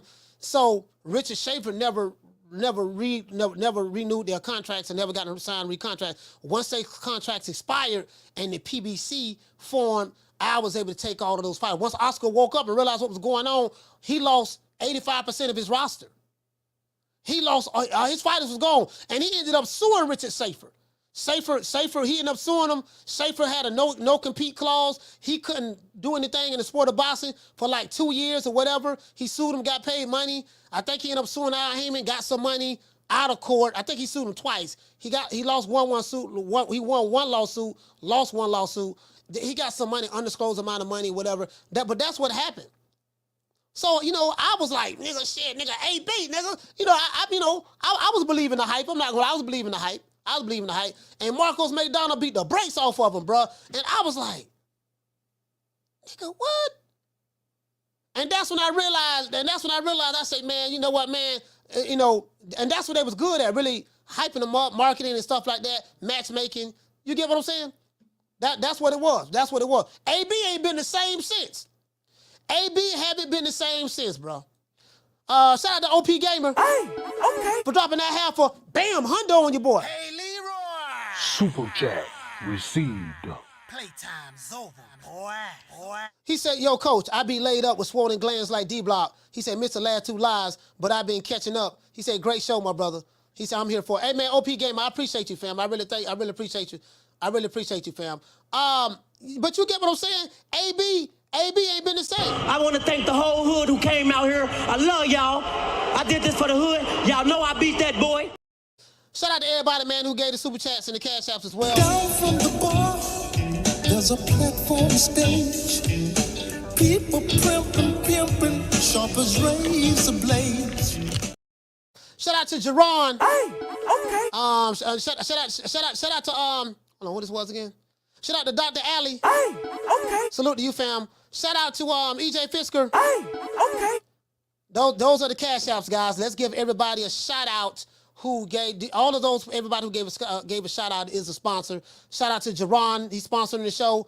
Dr. Alley, EG Fisker. Salute to you, fams, as a sponsor. Shout out to OP Gamer. Hey, okay. Shout out to Boxing Gyms. Hey, okay. Shout out to Dr. T. Hey, okay. Shout out to Shad 1419. Hey, okay. Sorry about that, guys. Shout out to JXV88. Okay. Shout out to Jose Mesa. Okay. Shout out to Dr. Paul Evans, man. I hope, yeah, but shout out to Dr. Paul Evans. Okay. Shout out to Weedy Gonzalez. Okay. Shout out to Mr. Nice. Okay. Shout out to NHA Tube. Salute to you, fam. Okay. Shout out to Big Woo. Okay. Shout out to Daryl Alexander. Okay. And shout out to Tough Glove Boxing. True. Let's address the call. Shout out to Curtis from Long Beach. Okay. Shout out to Ron from Duval. Okay. Shout out to Jamie from New York. Salute. Okay. Shout out to Swat Jones, Fort Worth, Texas. Stand up. Okay. Shout out to Coach Eddie from the ATL. Okay. Shout out to L from Kansas City. Okay. Shout out to TP from Houston. Okay. Shout out to D Block from Dallas, Texas 2 times. Okay. Shout out to Mike. Shout out to Mike from West Texas. Okay. Shout out to Bush the Can Man Cassidy from London. Okay. And shout out to Sheila, man. Shout out to Sheila E. Shout out to Sheila E, man, from Northern Cali. Okay. As a matter of fact, this is Tenderoni Fridays. I would be remiss if I did not say the Tenderoni's names. Shout out to Sheila E. Shout out to Sheila from Northern Cali. Northern Cali. Okay. Who else we got in the building? Hold on. Where the Tenderoni's at? Oh, okay. Shout out to Summer in November. Okay. Shout out to Lisa Bells. Okay. Shout out to Passion for Beauty. Okay. Shout out to Elena. Okay. Shout out to Bless. Okay. Shout out to Jackie Hernandez. Okay. Shout out to La Jessica. Okay. Shout out to Nick Rich. Okay. Shout out to Food Revolution. Okay. Shout out to Green Eyes P. Okay. Shout out to the Duchess of Wisdom. Okay. Shout out to Letitia. Okay. Shout out to Kiki. Okay. And shout out to Ebony 76. Okay. Salute to all of the brothers in here, man. Shout out to WCS, man. Salute, fam. Okay. Shout out to Charlie Johnson. Okay. Shout out to JC in the building. Okay. Shout out to Robin V. Okay. Shout out to Swat Jones in the building. Shout out to Mad Dog H. Salute to Cooking Research Senior. Okay. Shout out to Harvey, L. Harvey, man. 1313. Salute, fam. Okay. Shout out to Robin V. Okay. Shout out to the Inevitable, D Block, D Town, D City, D Ville. Okay. Shout out to my main man Rick Timms in the building. Okay. Shout out to Boston Conversations with Reggie Owens. Okay. Shout out to the Martin 9400. Okay. Shout out to Mad Dog H. Okay. Shout out to Boxing Gyms. Okay. Shout out to OP Gamer. Okay. Shout out to Tommy Guns. Okay. Shout out to Rocky Rodriguez. Okay. Shout out to JC. Okay. Just too many people to name right now. It's just a whole lot of people, man. If I don't remember your name, please forgive me. Also, guys, y'all breaking up AB. Check this out. AB have a fight coming up. Hold on. Hold on.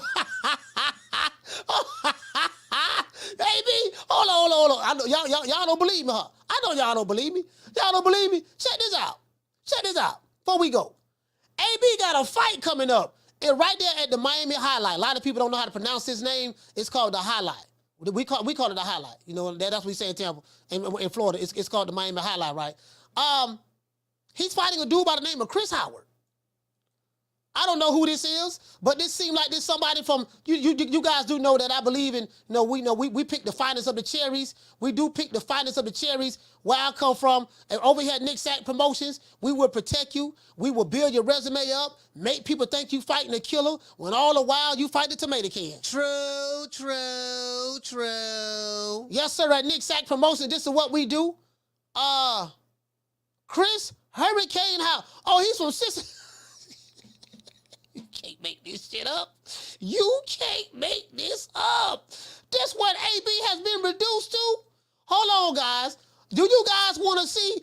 And this is why people need to sign up for Nick Sack Promotions. Over here at Nick Sack Promotions, we know how to make stars. This is Chris Howard. This is Adrian Broner's next opponent. This is a legacy fight. He's 18-2 with 8 KOs. He's out of Cincinnati, Ohio. He has a 1-star rating out of 5. He's ranked number 560 in the world. You guys heard that right. Let me blow it up one more time. He's ranked number 560 in the world. In America, he's ranked number 113. He's the 113th ranked fighter in America, and he's the rank number 560 in the world. He's 34 years old. He's 5'7" he's 5'7" with 170 centimeter arm reach. He's as a matter of fact, hold on guys. Let me see. What is arm reach? I don't know what his arm reach is. I'm trying to do it like Blue. I can't do it like Blue. I don't know what his arm reach is. But anyways, he's 34 years old. He has an orthodox style. He's from he's from Tennessee. He's from Crawford, Tennessee, and he resides in Cincinnati, Ohio. Boy, hush. True. This is what they would call the Europol. This is what AB has been reduced to, guys. This is what he's been reduced to. This, so this is and what some in November say, he an Uber driver. Sister, you're right. This is an Uber driver. This is a professional tomato can over here at Nick Sack Promotions. This is the type of matchmaking that we do over here at Nick Sack Promotions. If you're looking for an easy victory, if you're looking to fight a bum, But this bum is taking the easy matches, fighting other bums. if you're looking for an easy victory and you're looking to fight a bum, we do have somebody for you.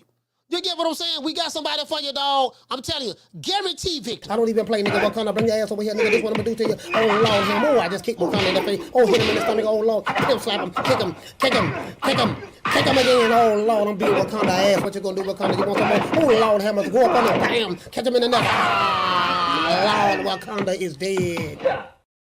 Hey, OP Gamer said, what if he wins? Man, this man don't stand a snowball chance. The only way he gonna win this fight, OP Gamer, he's gonna have to knock AB out. The fight is scheduled for Don King ain't gonna let this guy win no decision. The fight is scheduled for hold on. November the 4th. That's less than what is that, 6 weeks? The fight is scheduled for November the 4th. Now you know what? Hey, hold on. Hold on.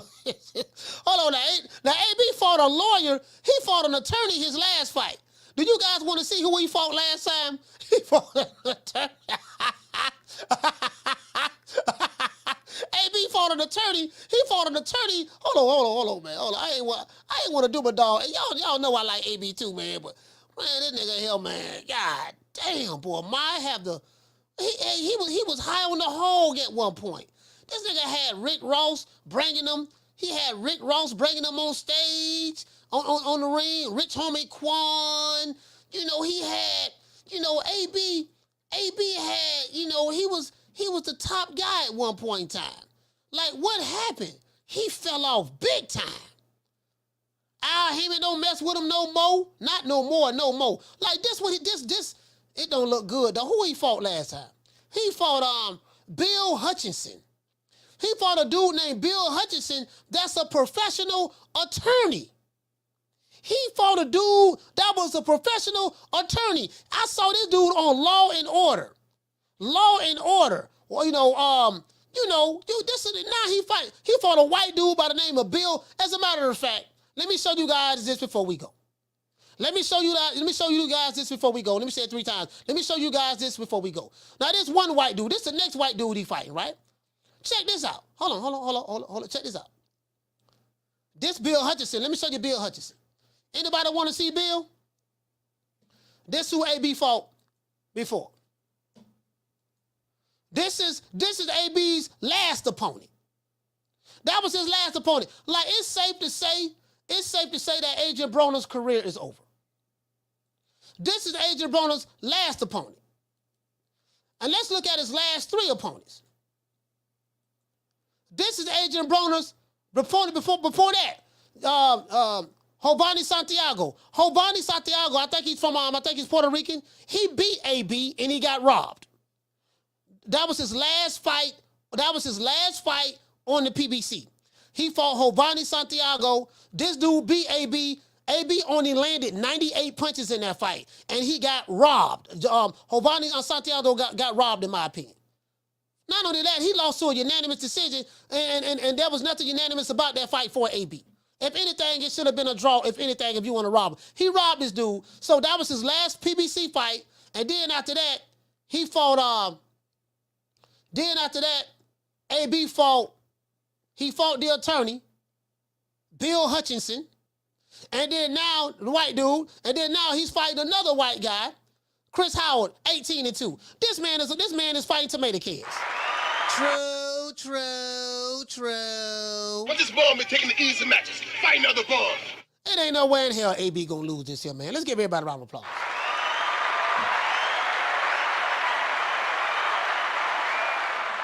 Man, this dude got 2 chances to beat AB. Slim and none. And Slim just went on vacation. True. This man is ranked number 560 in the world. If AB lose to this dude, if AB lose to a guy that's ranked 560 in the world, I'll be shocked. Hey, you know what? He making Jaime. Listen, he making Jaime Mugiel with this pick. He making Jaime Mugiel. It look like he picking from Jaime Mugiel recipe. You know, all right, let's see, his menu. All right, let's see, all right, goddamn it, all right, let me see, hey, Don, what's up, baby?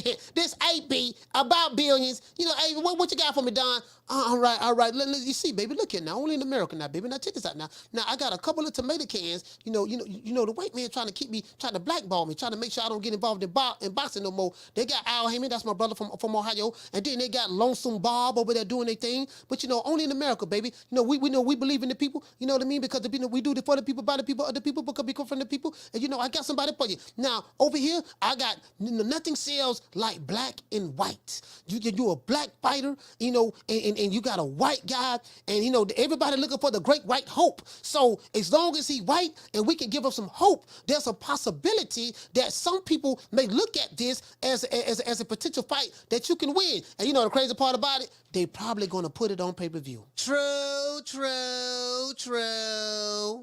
You know what, man? You know, I'll be 50 years old in January, right? I think if I train right now, I'll be 50 in January, guys. I think if I train right now, this kind of like my speed. I believe in cherry picking and fighting bombs. I'll fight a bomb in a minute now. But this bomb is taking the easy matches, fighting other bombs. Oh, boy, look here, boy. Over here at Nick Sack Promotions, we believe in fighting tomato cans. Hurting the group? I'm the best thing ever happened to this damn group. Nobody's bigger than the group. Y'all ain't stupid. I'm the one selling the records. They coming to see me. They coming to see the Temptations. Ain't nobody coming to see you, Otis. Yeah, I wouldn't mind finding a couple of bombs to put on my resume to knock out on the YTBC. You get what I'm saying? You know, I got janitors. I beat janitors. You know, janitor farties. Yeah, absolutely, boy. Bet the house on, coach. You know, I beat the fag nons. You know, bet the house on.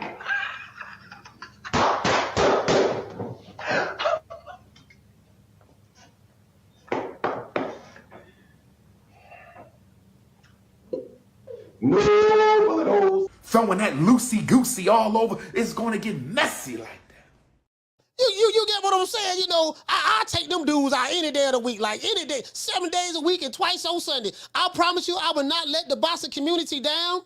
I would not let the boxing community down. When I get a tomato can, a pork chop, a neck bone, some collard green stems, a whole head cheese sandwich in the ring, boy, I will put my undisputed titles on the line. I promise you, bet the whole house on me. True.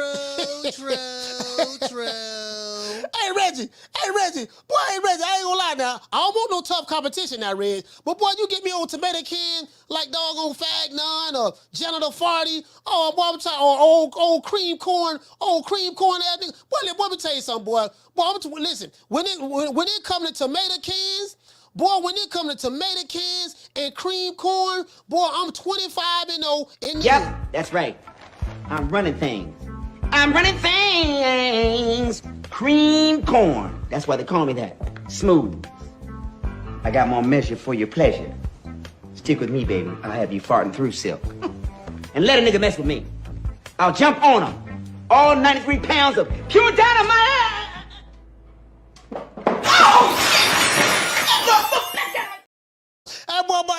Boy, my pull-up game strong. Listen, man, shout out to everybody in the chat, man. You know, but before we go, we got to say all praises due to the Most High, the Most Exalted, Mr. Al Heyman. Well, you know, I guess I got to be like everybody else and saying Al Heyman. I can quit my job now, baby. 6 figures, baby. You feel me? I'm about to But a name. Do you have a name? Oh, nah, I ain't got no name, you know. Name them names, man. They know who they is. Name them names, please. The names need to be named. They know who they is. The Mexican Monster. Hey, I'm gonna try to get 6 Figure Johnny back on the show. I don't know if he worth 6 figures anymore. I think he spent his money. We gonna find out. I think my dog spent his money, man. I gotta get in contact with Al Heyman. I say, Al, man, you gotta get him another fight, dog. Al gotta get him a fight. His last fight was on Top Rank. I gotta get in contact with Al and Bob. Man, y'all give my dog 6 Figure Johnny one more fight, man. At least one more before the year coming out. We got Thanksgiving coming up, Christmas. The man gotta make some Christmas money. You feel me? Look, fuck you. Fuck the plane you flew in on. Fuck them shoes. Fuck those socks with the bell on it. Fuck them cheap-ass cigars. Fuck your yuck-mouth teeth. Fuck your hairpiece. Fuck your chocolate. Fuck Guy Ritchie. Fuck Prince William. Fuck the Queen. This is America. My president is black and my Lambo is blue, nigga. Now get the fuck out of my hotel room. And if I see you in the street, I'm slapping the shit out of you. You know, I'm just saying, dog. Shout out to Gloria Day and the Fabulous Set Trips. Gloria Day and the Set Trips. These niggas don't play. These niggas don't play. We don't play. You ain't heard. They be tripping. We be tripping. So they swerving on. We swerve on. No faking and no snitching. And repping hard for the set. Oh, mamas, it ain't no lie. Because niggas gonna bust. Niggas gonna bust.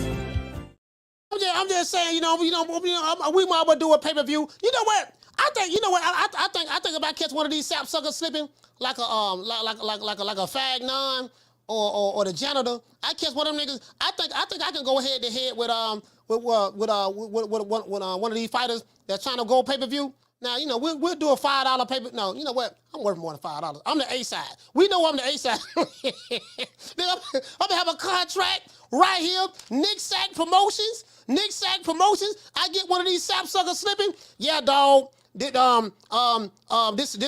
contract right here say 80-20 my way. I'ma pick the ring size. I pick the gloves. I'm the A side. Ain't no negotiation. As a matter of fact, them niggas it's gonna be 85-15. 85-15, take it or leave it. True.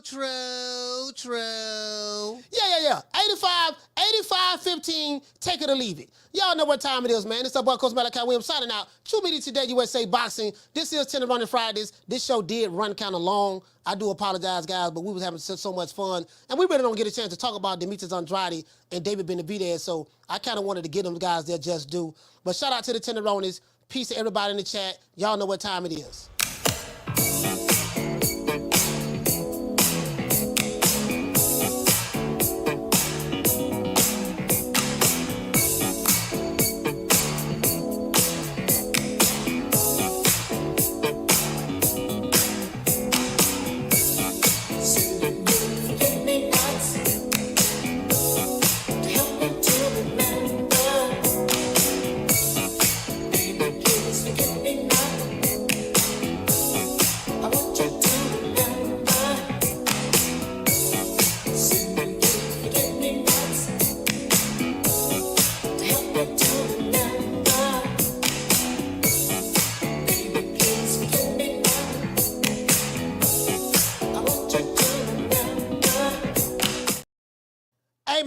We going live tomorrow. We got a fight party tomorrow. Richardson Hitchens fights tomorrow.